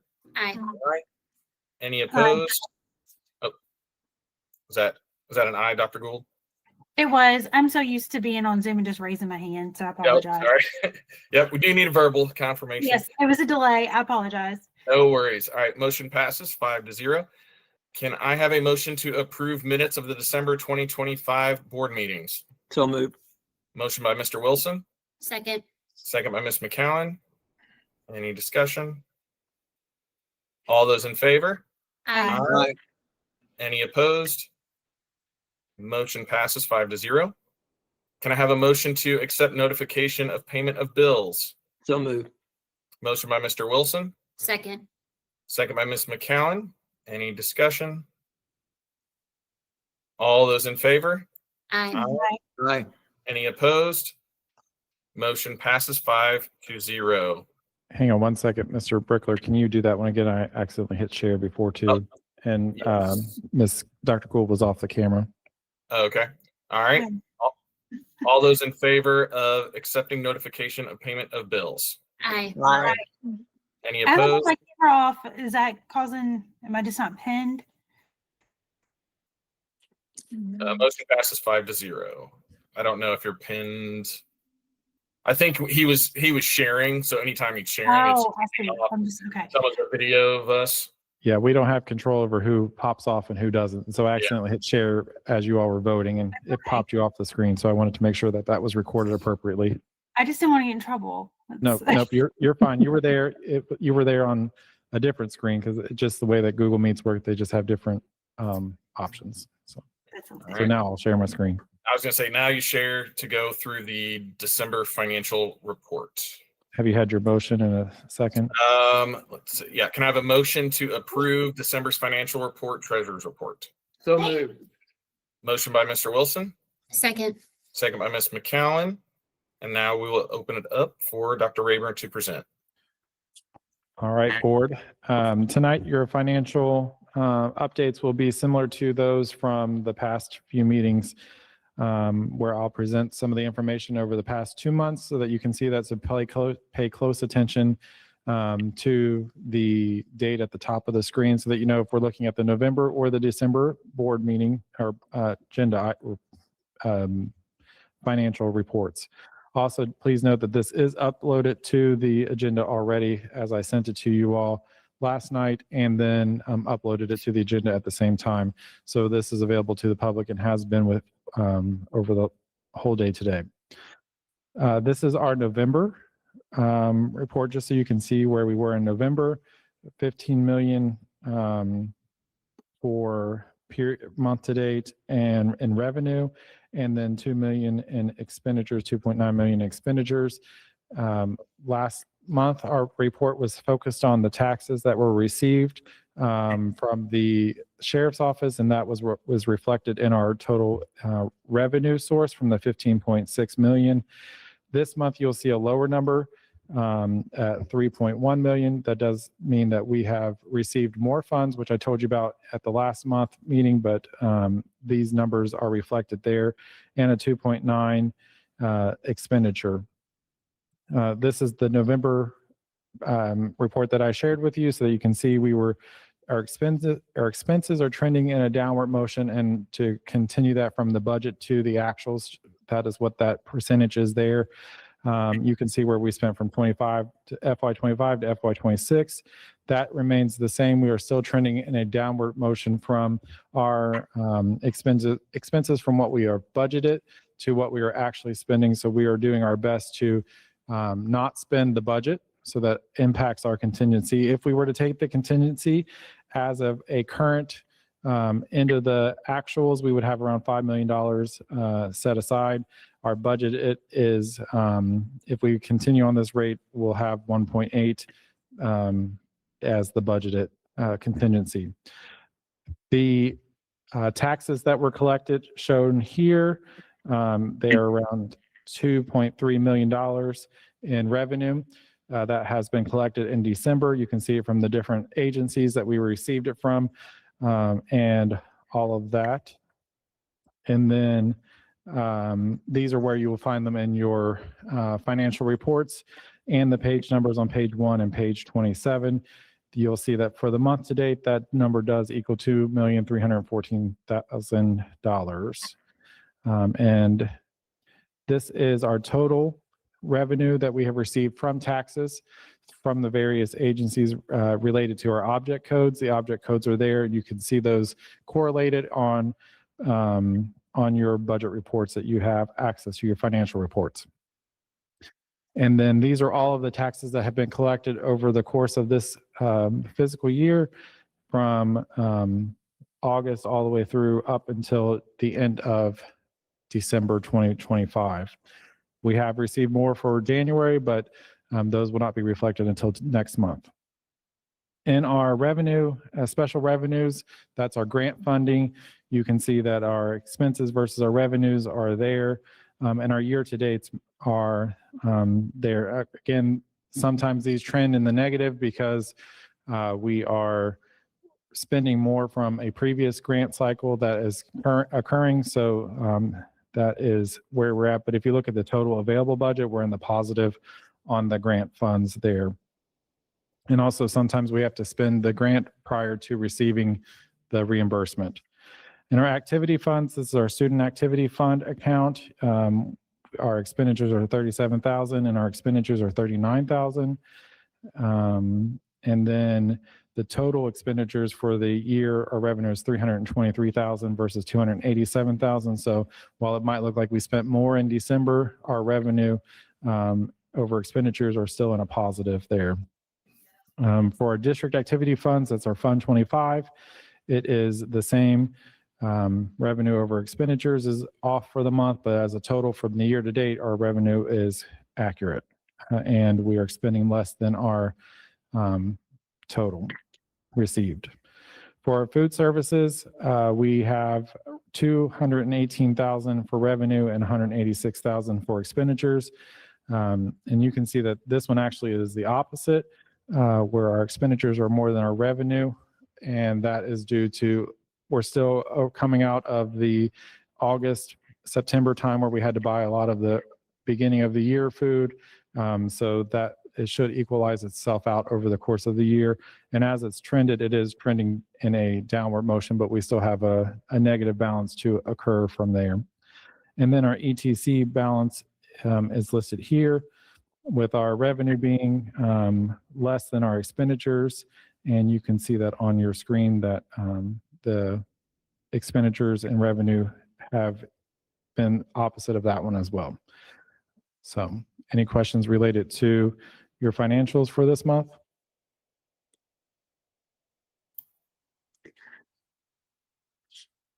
I did have one thing I just kind of wanted to go back and discuss. It's on the last attachment.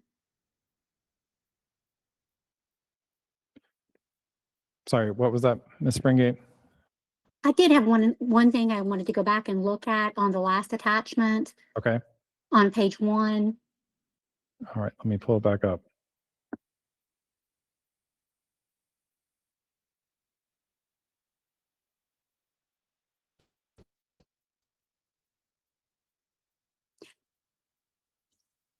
If Are you you go back to referring- the, go back to the agenda.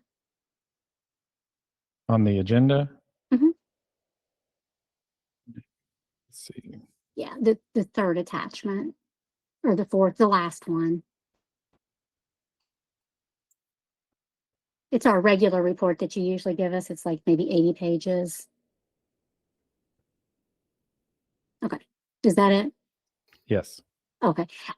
So I know last meeting we talked a little bit about the budget appropriation for just our top line taxes was more than that. When we approved the budget in September, it was around, I guess, 19 million. You're referring to the line item 1111?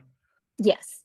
Yeah, so we had budgeted that it was going to be more than what we were receiving. Yeah. And so I kind of talked about that in September and just, made mention that seemed a little bit high, thought maybe it was an error.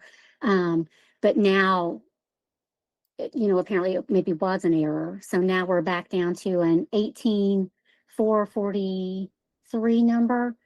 And so I just wanted to I looked at our audit because I think this has been kind of an issue in the past few years.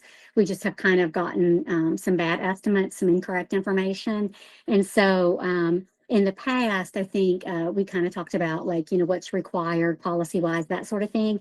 And so I just looked in the audit on page 29. I think it's the same page every year.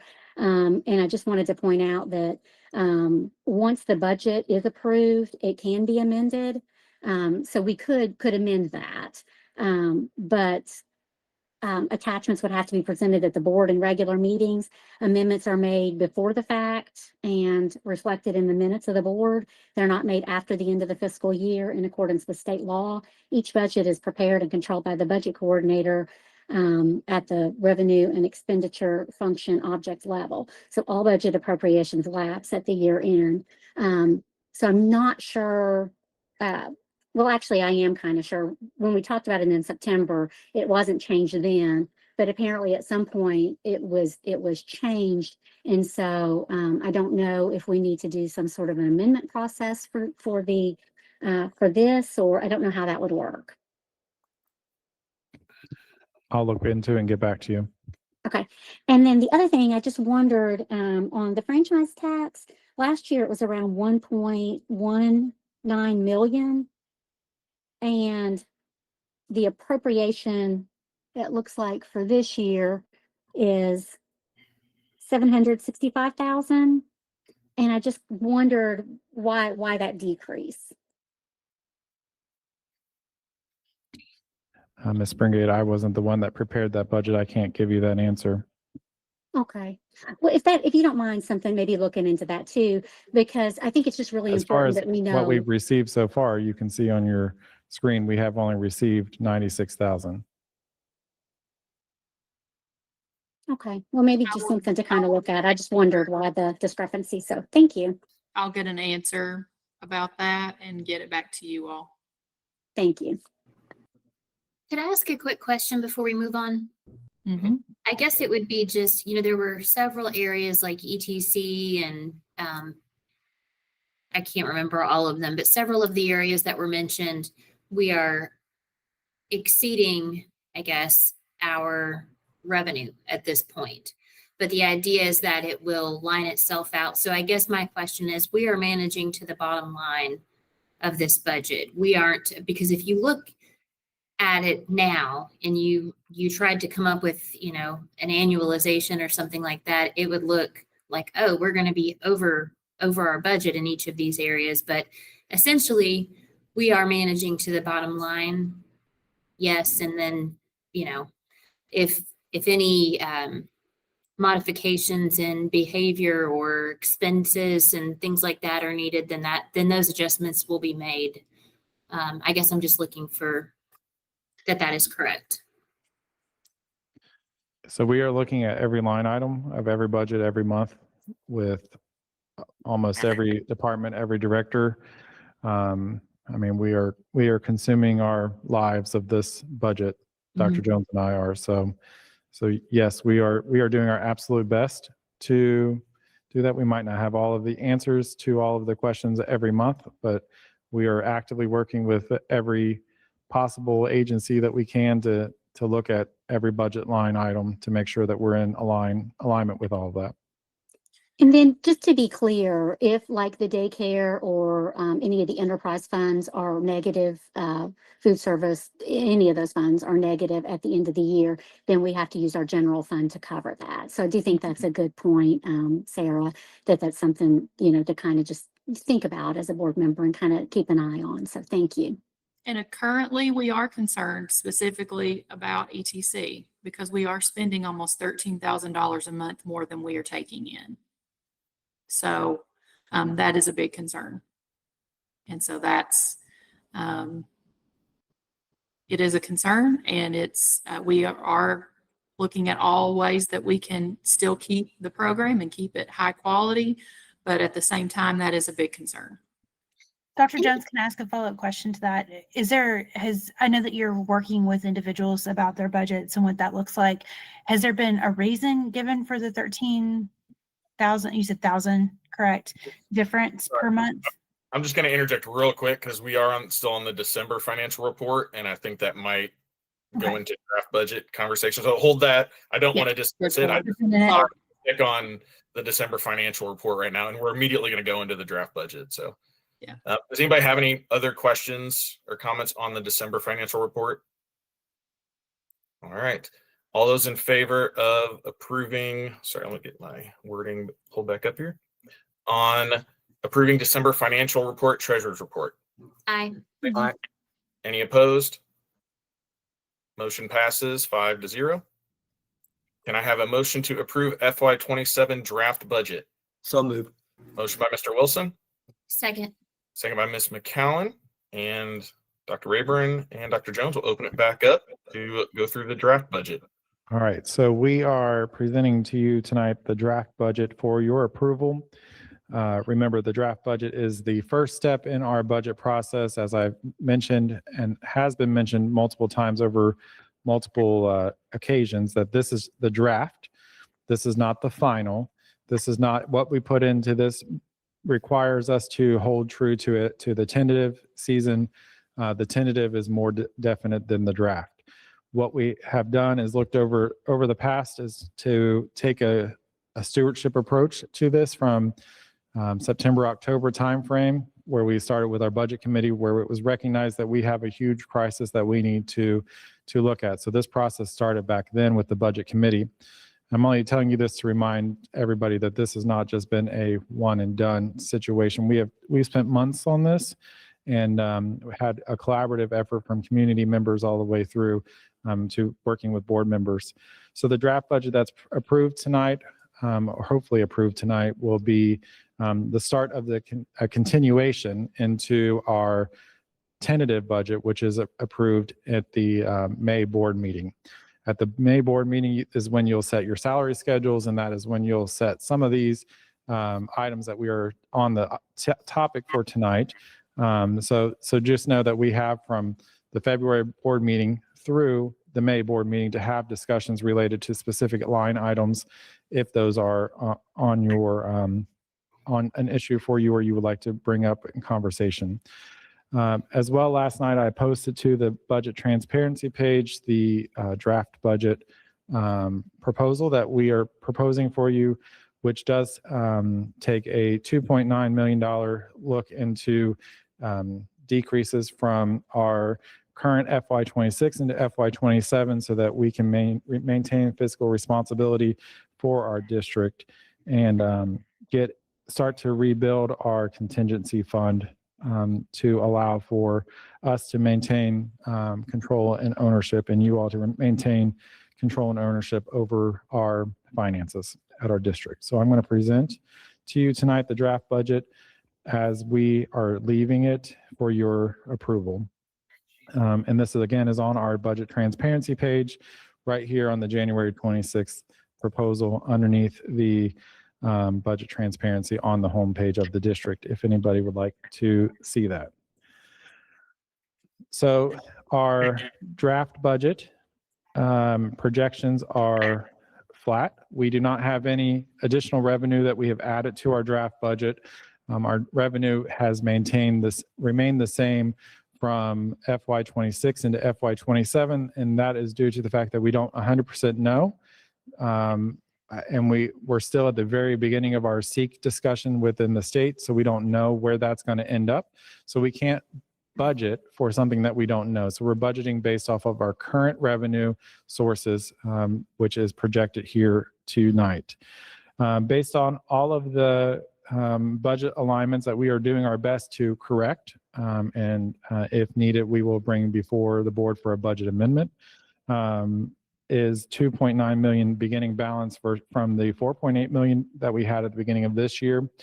And throughout all of this, we were at a 2.49 contingency fund, $1 million contingency fund. You will see that originally we said $2.8 million, but after long discussions, Dr. Jones has gone back on some of the recommendations, and those are reflected in this one, and I'll let her speak to those when we get to them. And she can always speak whenever she wants to. But you will see that this is a balanced budget where our contingency or our revenue and our expenses are $0. And unlike in years past, it is not going into the contingency fund, but actually it is correcting the contingency fund where it currently stands. Our priorities have always been to have the lowest impact on classroom instruction, have a student-centered budgeting prioritization, which I'll get into in a little bit, maintain as many current offerings that we have for our students, such as CTE classes, arts classes, electives, class offerings, as much as possible, and to maintain the step increases for staff. All under our district's stewardship pillar to carefully and responsibly manage our facilities, our operations, and our processes, which includes managing and budgeting appropriately from budget purchasing, staffing, and maintenance to ensure our district's sustainable for the future, because we want to keep this district being the best we can. So our first line item that we have that you will see on your screen that we have talked about multiple times is our interventionist. Dr. Jones. Yes, at this time, just for the draft budget, I'm recommending that we keep those in the draft budget based on board input, as well as staff input. I do plan to look for, we will continue, like we said, like Dr. Rayburn said, we will continue to have, these conversations about how can we reduce what we're spending out of the general fund. And that's really what we're talking about when we address this. We're not talking about anything not being valuable, because we certainly know that every single thing is valuable. But we also know that, as Dr. Rayburn said, that we do have a fiscal responsibility to ensure that we have at least 2% left in our contingency at the end of the school year. And that does not, we really should have 5% at least is what we really should, but we're required by law to have 2. And so we're not talking, we are really truly talking about what are we spending out of general fund dollars. That is the amount we are given.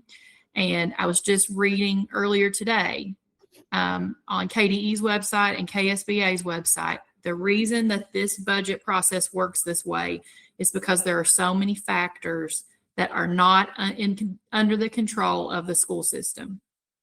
For instance, right now, our legislators are looking at the new biennium, the state budget. We have no idea what that's going to look like. We do not know what SEEK dollars are going to look like. And then we don't know property assessments. We don't know what that's going to look like for us in Woodford County. And so we do have to that's why this is a process. This is just the very beginning.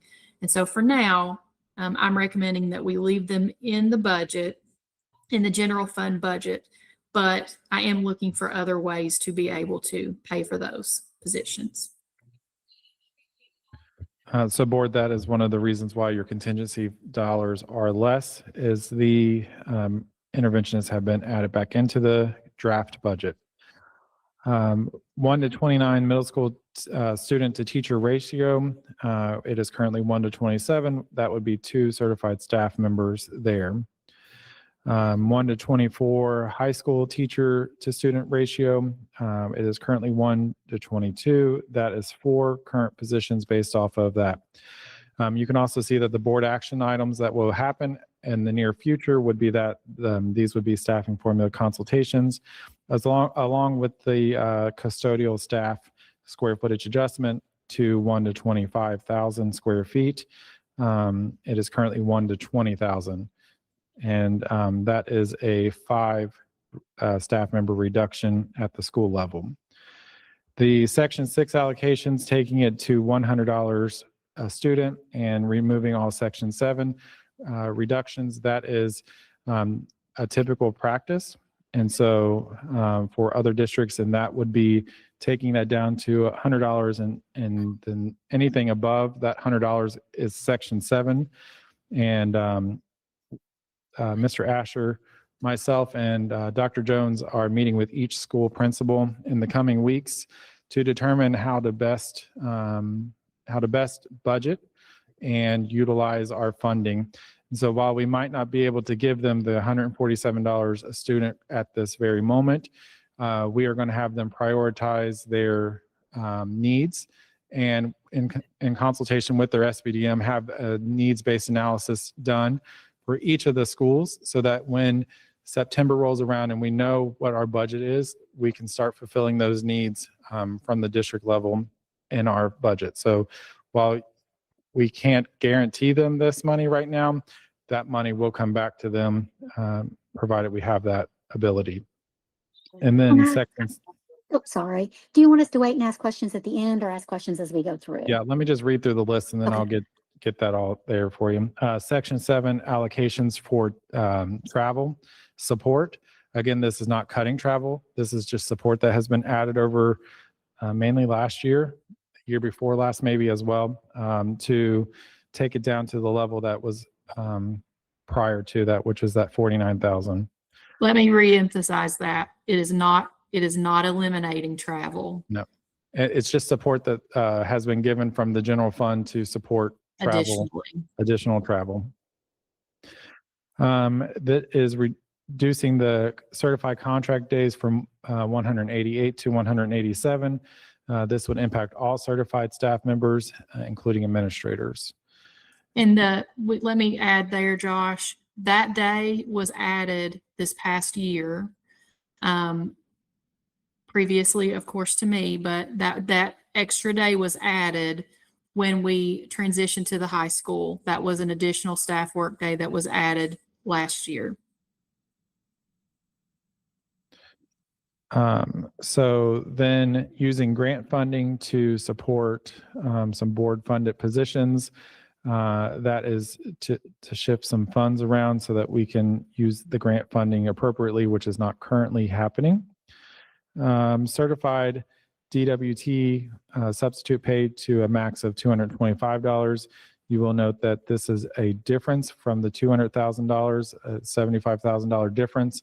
When we originally looked at it, we were looking at the highest surrounding district, and Dr. Jones has made the decision to do 225. Dr. Jones, do you have anything? We value our retired teachers who are subs tremendously. We want to be competitive. We want to balance our budget. So we're trying to meet in the middle on that. And several substitutes who are retired folks have reached out and said they felt like 225 was a fair recommendation. So.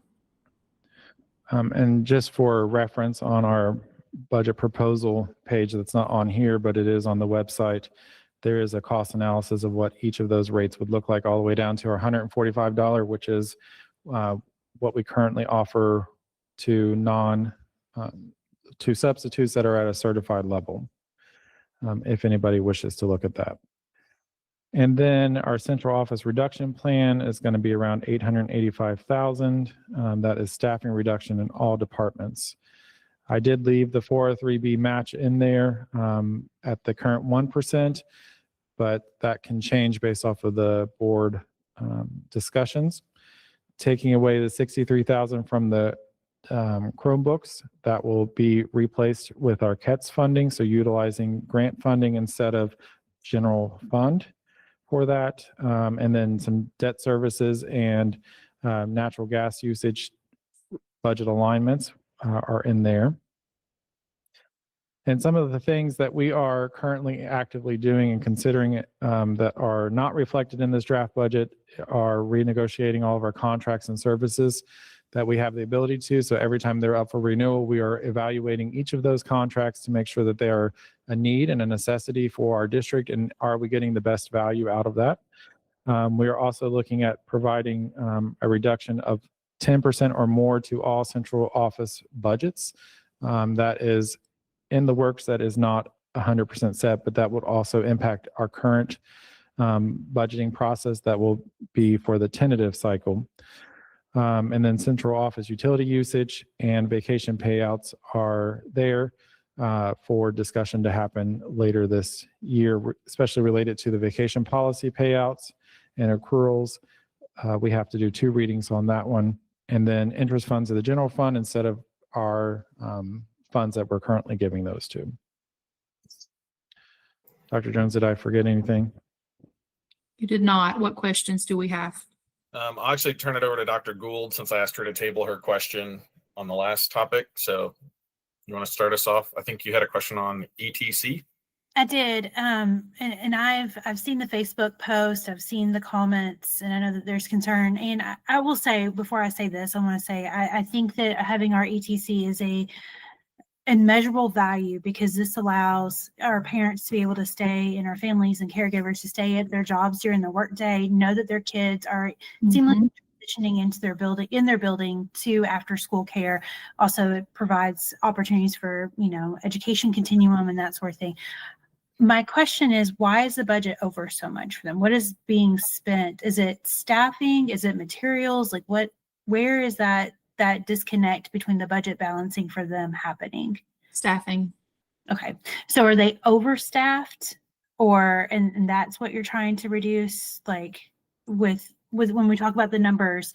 And I know some of the concerns, if I understand correctly, has been, you know, my child knows this person. If this person goes home, who is my child left with? Especially with our children that may have special needs or developmental delays in some capacity, who need to have that stable person.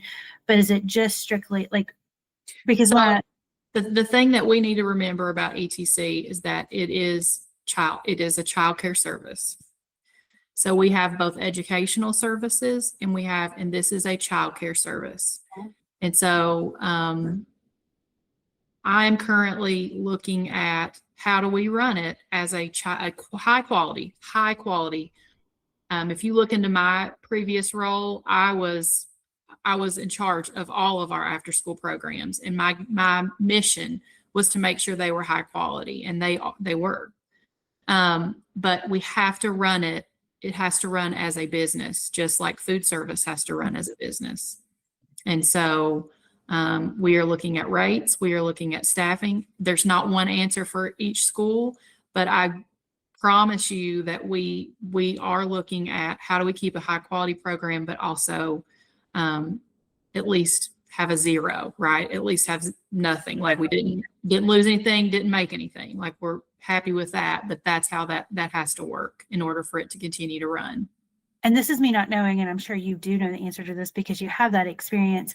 Is there any funding through the state, since it is a child caring facility, that can offset some of that cost? So individual families can apply for assistance, CCAP assistance, if they qualify, and that will pay for part of the fees, if not all of the fees, depending on what services the student, what childcare services they're enrolled in. Does that help with our budget concerns? Is there anything that we could apply for as a child caring entity in that sense to be able to offset that $13,000 deficit that we experience every month? I'm just looking at it from an operational side right now, and from a management side as the superintendent. I'm really just trying to look at it each school, and we're just looking line by line to make those decisions. Thank you. All right. Dr. Gould, before I turn to anybody else, do you have any other questions on the overall draft budget? Oh, I'm sure I do. You know. Okay. Yeah, if you're not, I can come back to you later. I just wanted to give you that opportunity if you're. I appreciate that. And I do have one question that seems to be in the forefront that I just wanted clarification on. I mean, I have lots of thoughts about all of this, right? But I do want to ask, I'm so sorry, Dr. Rayburn, can you put that back up again? I can't remember the language that I was going to ask about. It has to do with the vacation days. I just wanted clarity on this so I know that I'm understanding. When we talk about reduction of the vacation days, are we actually reducing, because I know we talked about going to an earned model of years of service, earns additional vacation days, but what does that look like for our individuals who, are we going to pay those individuals out? So we're not, and I understand the need to not hold that, because that means if somebody was to leave, we have to pay that out, and that's a lot of debt to be held. But what does that look like as far as impact of the number of vacation days? Bless you, Ambrose. The number of vacation days that they are reducing. Help me understand that. I'm just seeking additional clarity around that. And does that take if you've already been in service that many years, or is it new employees that come in? What does that look like as a larger picture?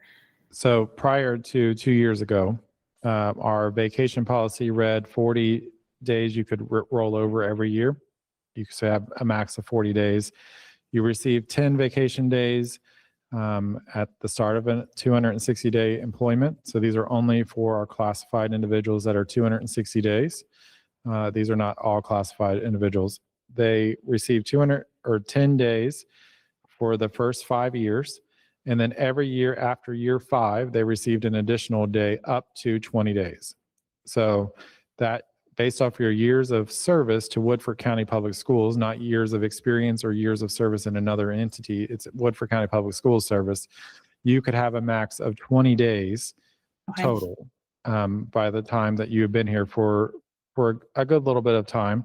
That was changed 2 years ago to be everybody from the start gets 20 vacation days, and we can roll over a max of 80 days.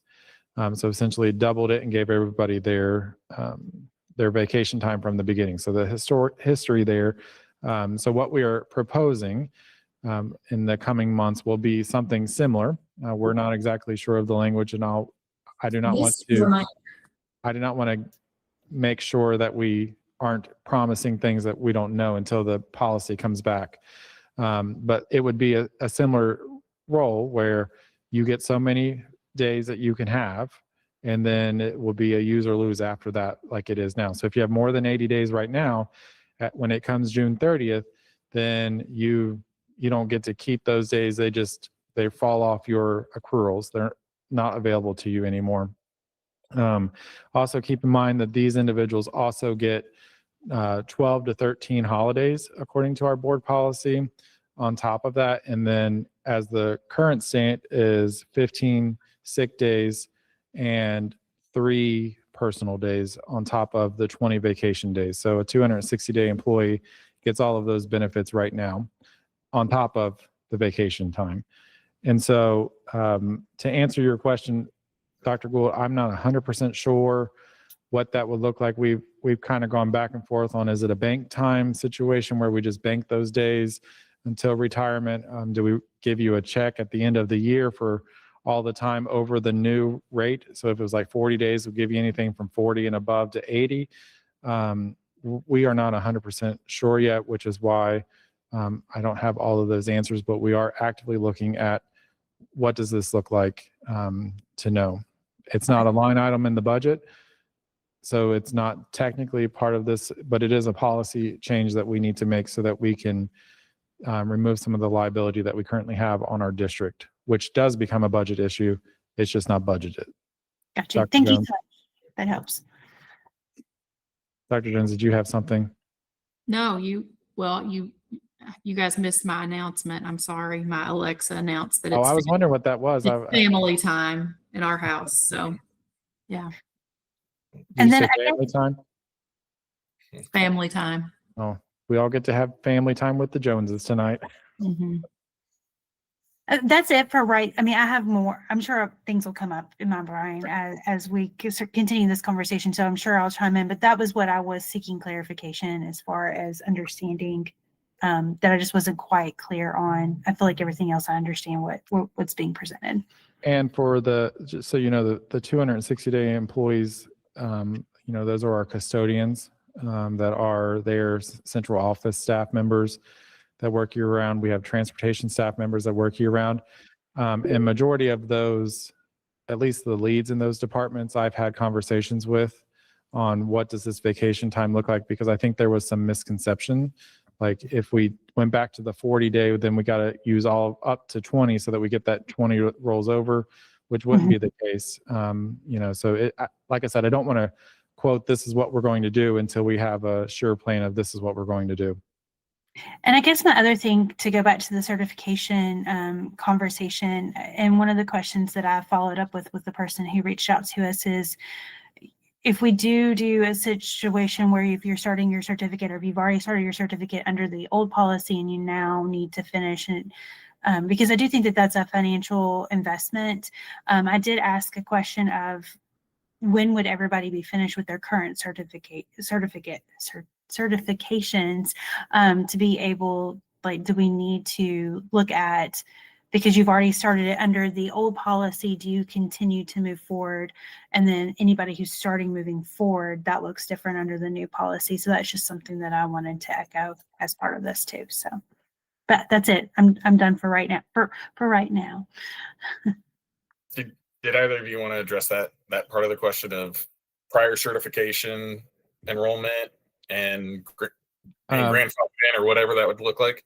I do want to say that as part of the certification program in general, so this is just everybody for your information, on the salary schedule since the beginning of the certification program, it has always been pending the next year's budget, and it's in the verbiage on there. So it has never been a guarantee since we started the certification program, and I was one of the ones that brought it brought it to the board that we can't always guarantee this. So we're going to do this on a year-to-year basis. So it could be that we don't have the funding for it, and that at the salary schedule time, we just say, sorry, we can't do that this year.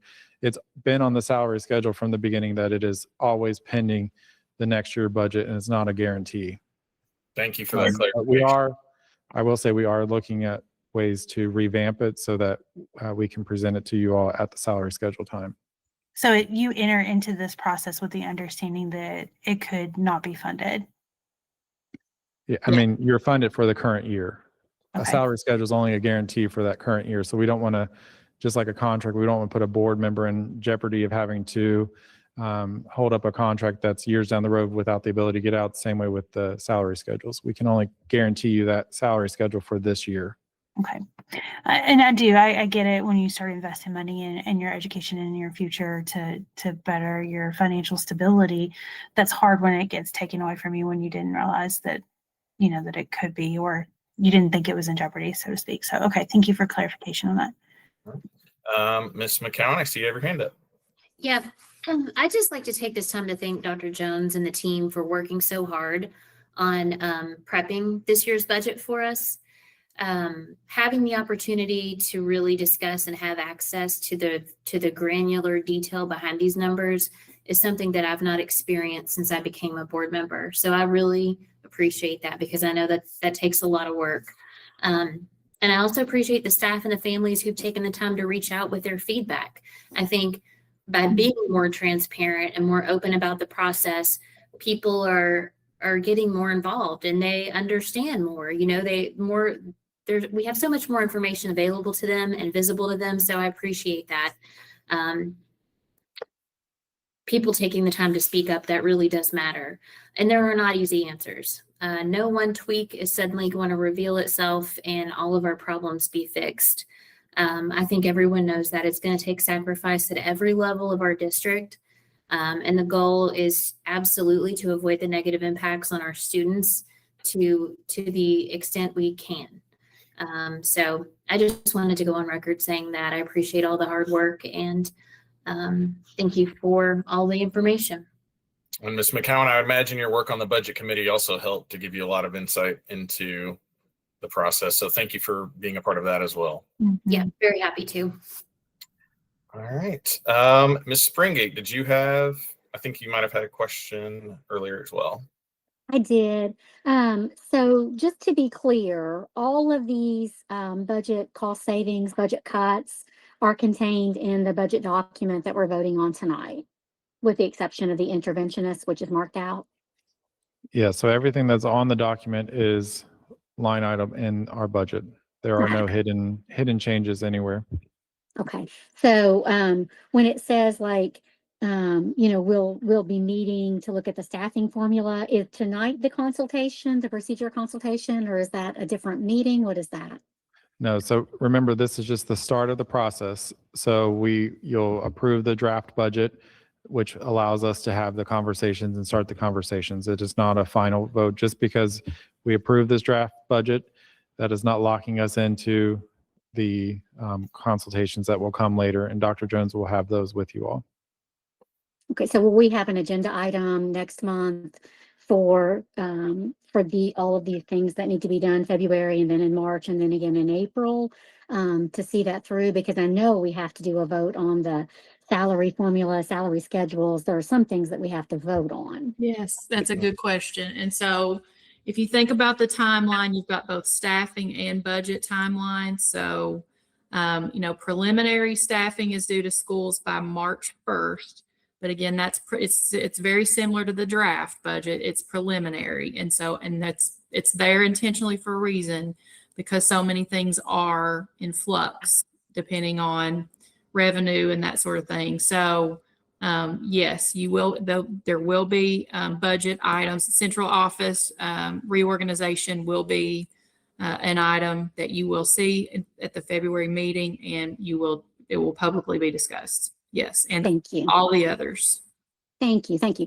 And again, I don't want to, overstate, but when we vote on things, we're actually voting on these cuts. They are in the budget. All of these things, with the exception of the interventionist that's marked out, is in the budget. These cuts are all contained within the budget. In the draft, yes. In the draft budget, yeah. And I did have a question about the Section 6 allocation. When you look at that, it's kind of hard to understand. So let me make sure that I'm just understanding it. So what we're saying is we're going to reduce Section 6 from 147 per student at each school, and that will go down to 100. So that'll be like about around $47 loss per student to the site-based allocations, correct? Yes. And then Yes. the Section 7, are we doing $32.50 per student for every student? So each school receives a flex focus, Mhm. which at one time when we had the flex focus requirement, it was a match requirement. So it was a dollar for dollar match. That is no longer required. So that would be removing that dollar for dollar match for the flex focus. So do they receive currently, like if you add those together, are they getting around 180 per student, or are they only getting the 147 per student right now? They're getting both. Okay, so what- Each site base has what they'll call a flex focus dollar amount, and then they'll have a Section 6 dollar amount that they are using to allocate. So what we're saying is the $32.50 per student, that's gone, that's zero now. And the Section 6 147 would go down to 100. So essentially you're saying instead of around 180 per student with these allocations, we were going to go down to 100 per student? Yes. Okay, I do think that might be something, if, I don't know if we can kind of clarify that. I think under Section 6, where you say it will go down to 100 per student, maybe if we could have Section 7 would go to 0 or just something, just so that people are aware, we're going from 180 per student to 100. So, I mean, that's even a bigger cut than I was expecting or thinking about. That was in my last presentation, but I can add it to this one. Well, I think that's how I knew it. So thank you for telling us in the last presentation. And then, of course, on the next page, I do have some questions about this grant funding. I think the person, Sarah, that emailed in had some questions about that also. And I didn't get to write all of her questions down, but I do hope that someone from the administration will follow up with everybody who asked questions. I think some of them, you may have already answered about, the snow days and that kind of thing. But do you go ahead and email everybody on public comment back and let them know kind of those answers? Go ahead. Yeah, well, I was going to say, I don't know that that's ever been a requirement, but I think we could definitely look at all those questions and maybe come up with an FAQ based on some of that information that was requested, so that can be shared. But yeah, I think if people take the time to write a question in or come in and ask a question, I think the least we can do is just kind of respond. And I don't know if that just looks like a quick email or a phone call or, a FAQ document, just whatever it looks like. But at any rate, under the grant funding, I did have some of the same kinds of questions that she had. So what exactly what does this mean? What are the positions that are being swapped in, swapped out? Where's the money coming from? What's it being spent on now? Just all those questions. What that means, and again, I'm coming in the February meeting with a list of central office reorganization, which is part of the conversation. But the greater conversation here is, what can we spend out of other buckets? So IDEA, what's appropriate to spend out of A and B, what's appropriate to spend out of title, what is any grant funding that we have, looking at ways to spend out of those before we go to the general fund. That's what any entry like that is about, which of course is a managerial, a management piece, a superintendent, right? So looking at using that grant funding wisely so that we don't have to take as much out of general fund. Okay, and so I guess maybe some clarity will come at the next meeting, what exactly that kind of means and looks like. Or is that just something that you won't really discuss with us since no board action is required? Or maybe like, is this a case where we have like positions that have been hired? Maybe special education as an example, where maybe we're using general funds, but you could use IDEA instead. Yes. Okay, that kind of helps. I just wasn't sure in my mind exactly what that meant. So, um, so that helps a little bit. And then there will be further discussions and information, or not so much, since it's no board action required. Are you talking about the reorganization of central office? No, this grant funding stuff. You would like to sit down and see all of the, No, I'm just asking the clarifying question, just because I'm not exactly sure. Like, you know, when you vote on things, you want to know what you're voting on. And so I'm just not sure exactly what that looks like. Are we giving some things up, the shifting around? What are we losing? What are we getting? Or are you just planning on kind of doing that because that's something that is in your purview and no board action is required? So, you know, not to kind of expect that. I'm just trying to figure that out, what that looks like. That's all. well, we're looking at it every day right now to figure that out. And so that's just like good leadership. It's truly just looking at how can we best, it's just an operational thing, really, just utilizing grant funds to the maximum benefit for our students is really what we're talking about. If you would like to talk about any of those things, you're welcome to do that with me. Yes. Okay. All right. And then, of course, the central office reduction plan, you said that's something that you'll be discussing with us probably next month. So we'll have some clarity on what, that kind of looks like and what that means. Definitely. Next You month. will Gotcha. definitely get it. And I think that the only other question I had was on the back sheet where we have like the ones, they are not included, the page 3. These are not included in the draft budget, these reductions. Not that there's much money associated, but there's one like the utility usage. Is that $20,000 anticipated reduction included in this budget or no? They are not currently reflected, no. Okay. But they will be reflected in the tentative budget. Okay, and how much kind of cost savings are you sort of anticipating? And I'm not trying to nail you down to a dollar amount, but just in general, how much can we kind of expect from these, 5 things on the last page? What kind of savings are you anticipating there? I honestly can't give you that answer, Ms. Springate, because like the 10% per budget line item, like we need to see all of our district budgets at the central office to know what that number would look like. So I don't feel comfortable giving that answer, not because I don't trust that you'll not use it appropriately or anything. I just don't have that answer, and I don't want to misquote or misrepresent. Well, that makes sense. I appreciate that. I'm just trying to wrap my head around exactly how much do we really need to be cutting? Where should those cuts kind of be coming from? Can we swap this out and that in, like a bigger kind of picture, and look at all the puzzle pieces? And so that was why I just kind of wanted to kind of get an idea in my mind. So thank you. I appreciate the information. I think could I ask this question real quick, Ms. Springate? What would be your goal for the contingency fund? What would you like to see the contingency fund get to? I don't think 2% is healthy. And I'm not really quite sure that 4% even covers, a month's worth of expenses. So I do think that is something that that you have to build up year after year by being financially responsible. And that has not happened in Woodford County for the past few years. And so I do think that there's going to have to be a lot of hard conversations. But I also think that we need to have a realistic idea of what our revenue might be, what our actual receipts look like, what our expenditures look like.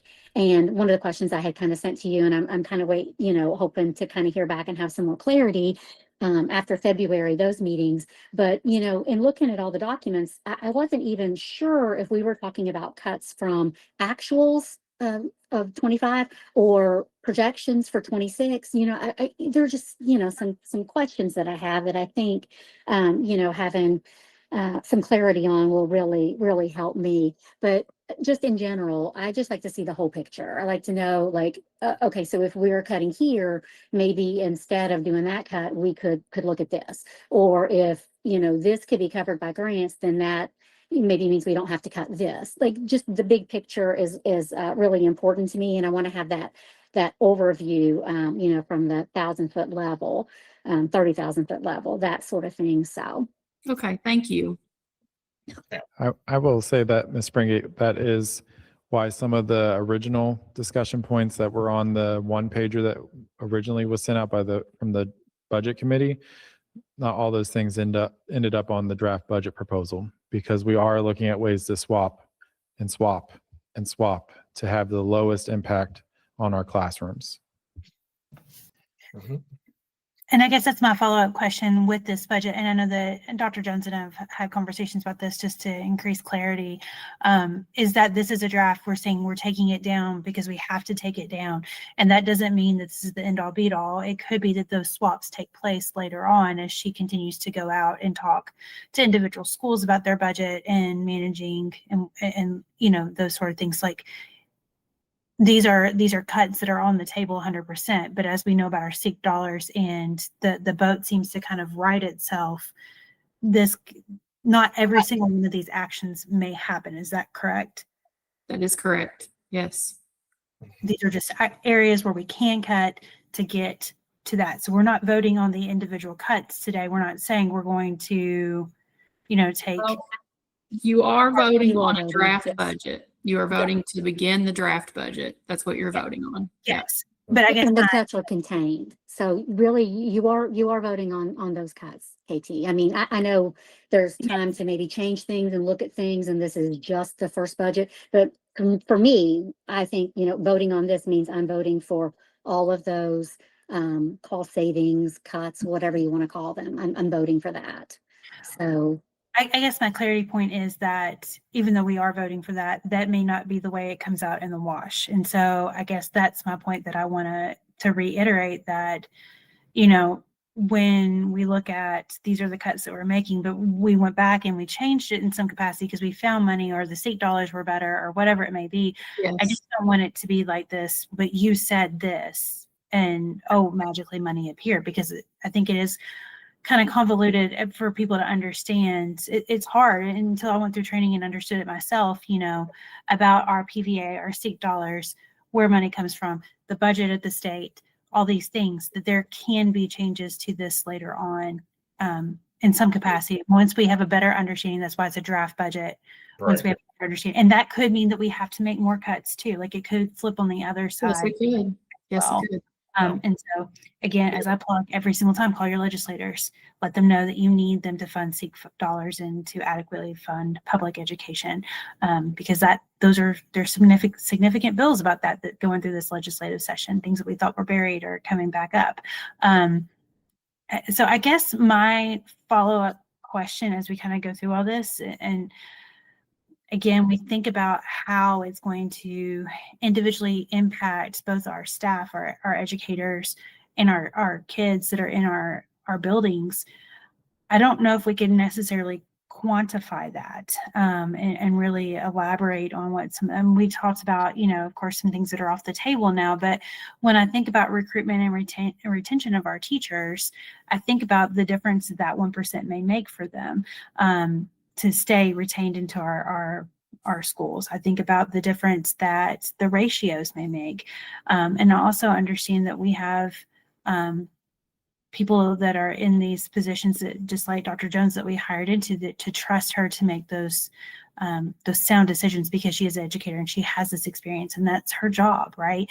And then there's certain things that she has privy over that we make the policy. We don't necessarily say that this is what if you look at that, you can see what the board responsibility of it is. And I think that we have to keep that in mind as well. But ultimately, we have to be good stewards with our budget.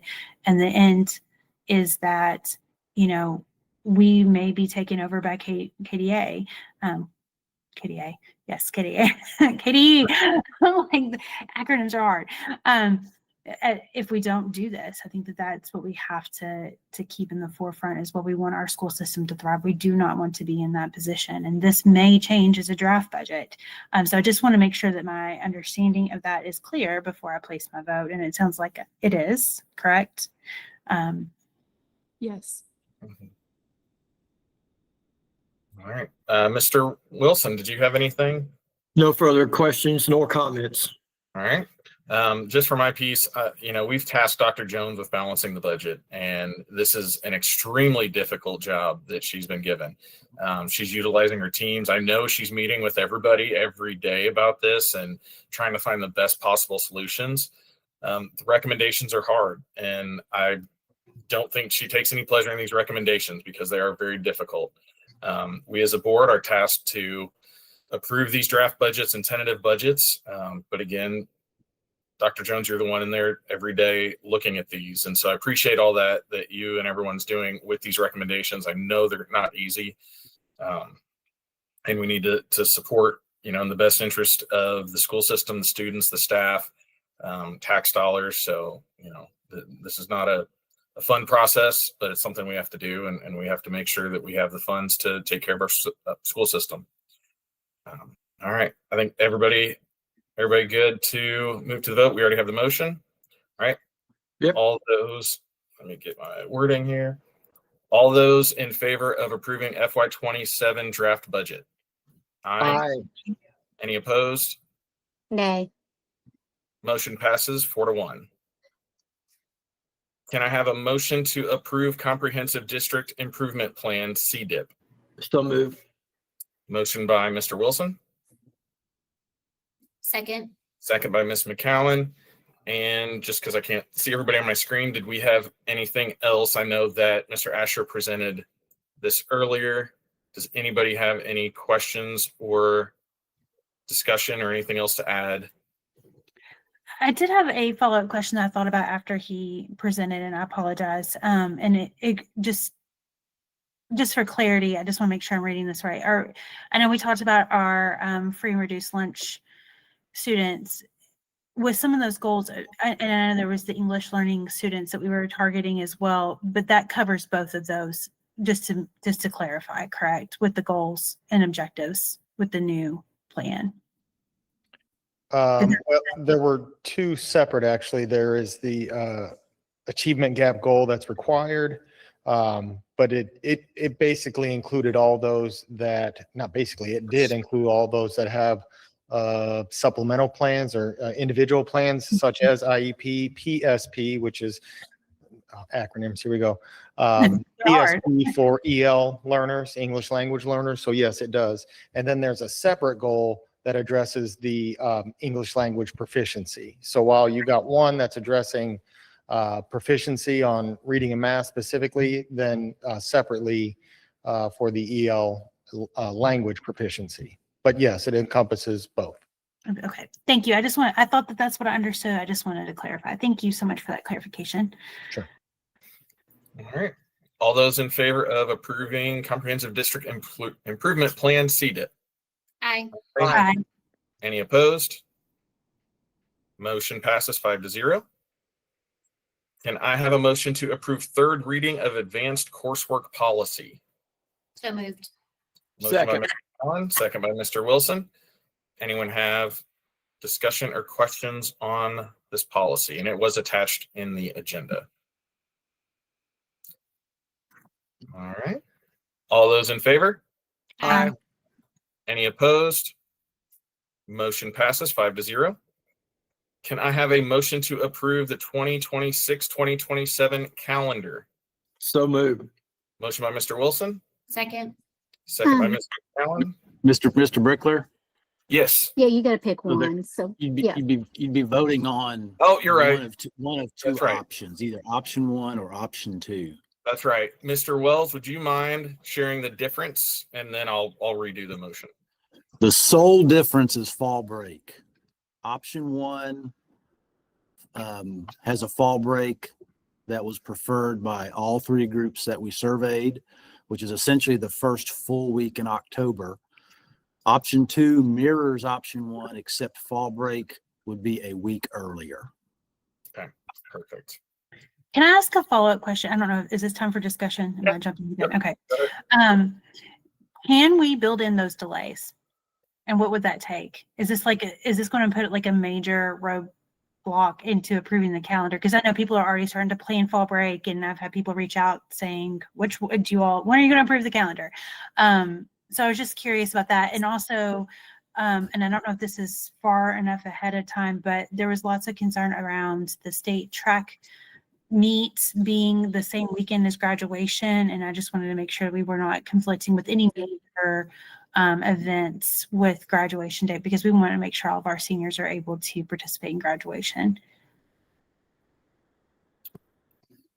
So yeah, I don't I'll wanna get address, yeah, go ahead. so I'll address the delays. You don't really build in delays. We are required to meet two minimum things. One is an hour requirement, which is 1,062 hours a year. There's no issue there. We're well over the hour requirement.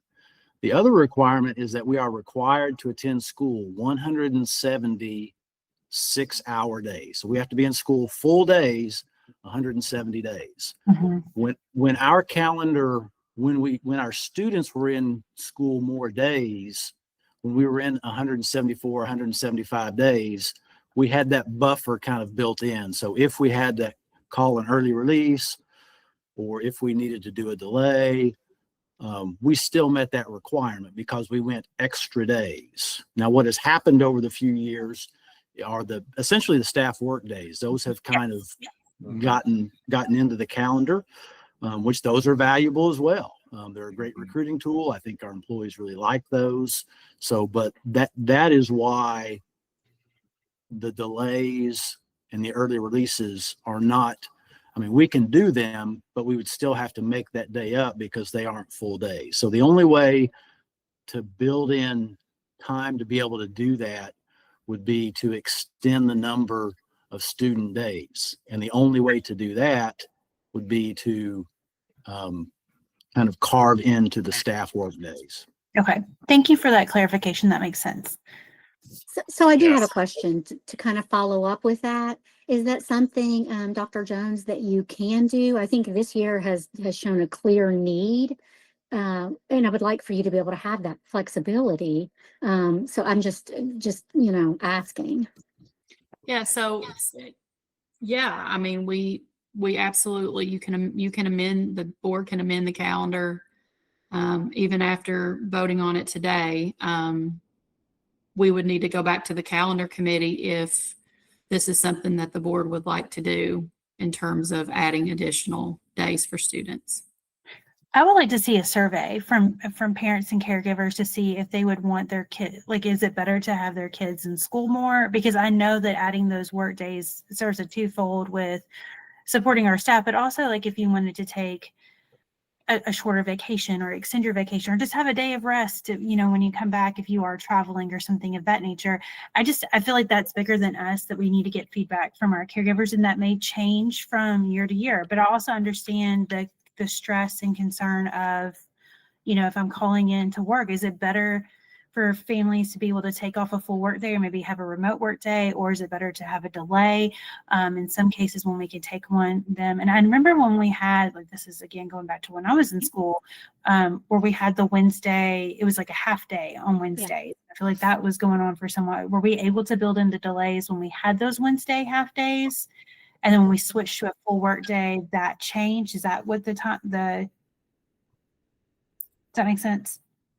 From Mr. Wells, you could probably answer this better, but from what I understand, we when we built in the staff work days after breaks, that really took the buffer that we had where we could do something like that, because we wanted to let them also have their time off, but also be able to come back and get their classrooms ready, get their programs ready, which has been, from what I understand, what I've heard, very well received with the staff. Mm-hmm. Like Mr. Wells mentioned, if we wanted to build in delays, we would have to maybe carve those out or take some of those back. Those would have to become student days rather than. So this is different than the half day Wednesdays that we used to do, where we would do training on those days or whatever would take place on those days, and the students had early release on those Wednesdays. Potentially, the calendar requirement, in my, 24 plus years in the district, there's been 2 or 3 times where the legislature has changed what the calendar requirements are. the current rules we are under have been in place for a few years before COVID, right? So when you were in school, it was probably different rules then, but the rules now are 1,062 hours and 1,070 6-hour days. I feel like it, 170. okay. So I guess it's just a balancing act. Like, do we want to go back, open the committee, put the calendar out late, or do we want to approve the calendar and possibly amend it? Do we want to, it's just kind of a balancing act. What is your recommendation, or what do you think, Dr. Jones, would be best? I want you to be able to have flexibility so that our parents and our staff and our students can have, the best possible option. I think with this year, the calendar committee already consider, all this, we've gone through that process. People are waiting for that. I think I recommend that we go ahead and pass it as it is. And then we use that time to, as KT said, to continue the conversation with families about building in those days for the following year. Okay, thank you. And it may be that people don't want them. I mean, but I think that shows that we're taking in the Input. opinion. Yeah, thank you. And that can definitely be something that we have for that calendar committee next time as well, as a point to include on that survey. Yes. For everybody. Yeah. All right. All those in favor of approving option 1, which is the fall break, first full week of October, for 2026-2027 calendar. Aye. Any opposed? Motion passes 5-0. Can I have a motion to adopt WCPS strategic vision? So moved. Motion by Mr. Wilson, Second. second by Ms. McCowan. I'll open it up for any questions or discussion on that. I think it's great. I'm happy to have something. I think that some of us that have been on the board for a little while have, we've got to have a roadmap. We can't be reactionary. And I think having this strategic vision laid out will help us as board members. Is what I'm voting on supporting this? Is that, it's going to be so helpful. Yes, agreed. This was another thing when Dr. Jones came on board. Budget and strategic vision were the big goals. So thank you for putting all the work into that. Thank you for bringing Studer in to help with that, and everybody else that participated in the process. And I just want to highlight Dr. Jones has been a rock star in these first, 6 months, like having her strategic plan in place, looking at our budget, all these things she is trying to do so quickly. She's really been able, sometimes when you do something quick, sometimes things kind of fall apart, but she's been able to hold it to what it needs to be and to really stay focused and to accomplish these monumental tasks in a way that's effective. And just again, been a rock star at it. So thank you. It's easy when you have a great team, all of our staff and every single, everybody's voice has been heard in the vision, and that makes me happy. All right. All those in favor of adopting WCPS strategic vision? Aye. Any opposed? Motion passes 5-0. And let's see, the last thing on here, discussion items. So Ms. Wilson and I just wanted to share COSBA, which is the Consortium of State School Boards Association, which is a national conference. We're familiar with KSBA in our state, but this one is actually having their national conference in Louisville in March of this year. So any board members that would like to attend to that can. This is usually all across the country, and I think it's the first time it's been right in our backyard for a long time. So again, no requirements on this, but if anybody on the board does want to take advantage of participating in the national conference in Louisville in March, we can get you the official dates. But just wanted to let everybody know you have that option. What's the cost? Yeah, that's what I was going to say. What is the cost? Could probably Let me look it up. find Well, and that. we We can share that. We can share the details. This was just a discussion item to say, if there's any interest, but what we can do is get the cost. And if you want to, Jesse can set up the registration and stuff like that. Well, Yeah, and I'm going to say this on the tail of the conversation that we just had. I think, I mean, I'm a conference girl. I love going to conference. I love learning. That is something that I find to be very invaluable. So I don't want to say I'm anti-conference, because I'm not. We have certain requirements that we have to meet for education, continuing education as school board members that we have to obtain. Like, that's just something that we have to do. But if this is going above and beyond, because we have multiple conference opportunities throughout the year and we already are attending one, I think that it'd be great. Again, a great learning experience. The travel's way minimum. It's going to be in our backyard. 100% get that.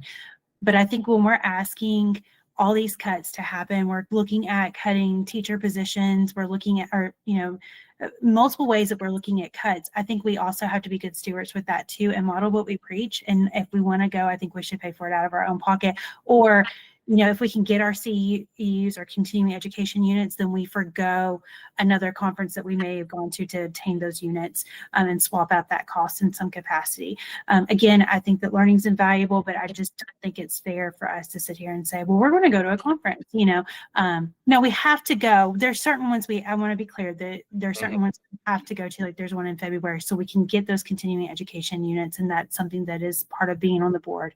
But if we're going above and beyond, I think that we have to pay for it out of our own pockets. And Yeah. KT, I love a conference. I love learning, like literally lifelong learner here. And I did want to just say that there are a series of virtual COSPA trainings online. There's one coming up at the end of this month, and they're free. So sometimes the topics are really, really relevant, but it's just free. So I love a free training too. Yes, me too. Definitely take advantage of those. Yep. Yeah. Again, just wanted to share since it was here, and like I said, usually it's across the country, so no expectations, no requirements. So if you don't want to go, you don't have to go. All right. I think it's on here. Executive session. Did we have? We didn't have that. We didn't have a need, so Correct. we don't need to do that. So our next one is, can I have a motion to adjourn? So moved. Motion by Mr. Wilson, Second. second by Ms. McCowan. All those in favor? Aye. Any opposed? Motion passes 5-0. Have a good night, everybody. Thank you. Good Stay night. warm, stay Thank you. safe.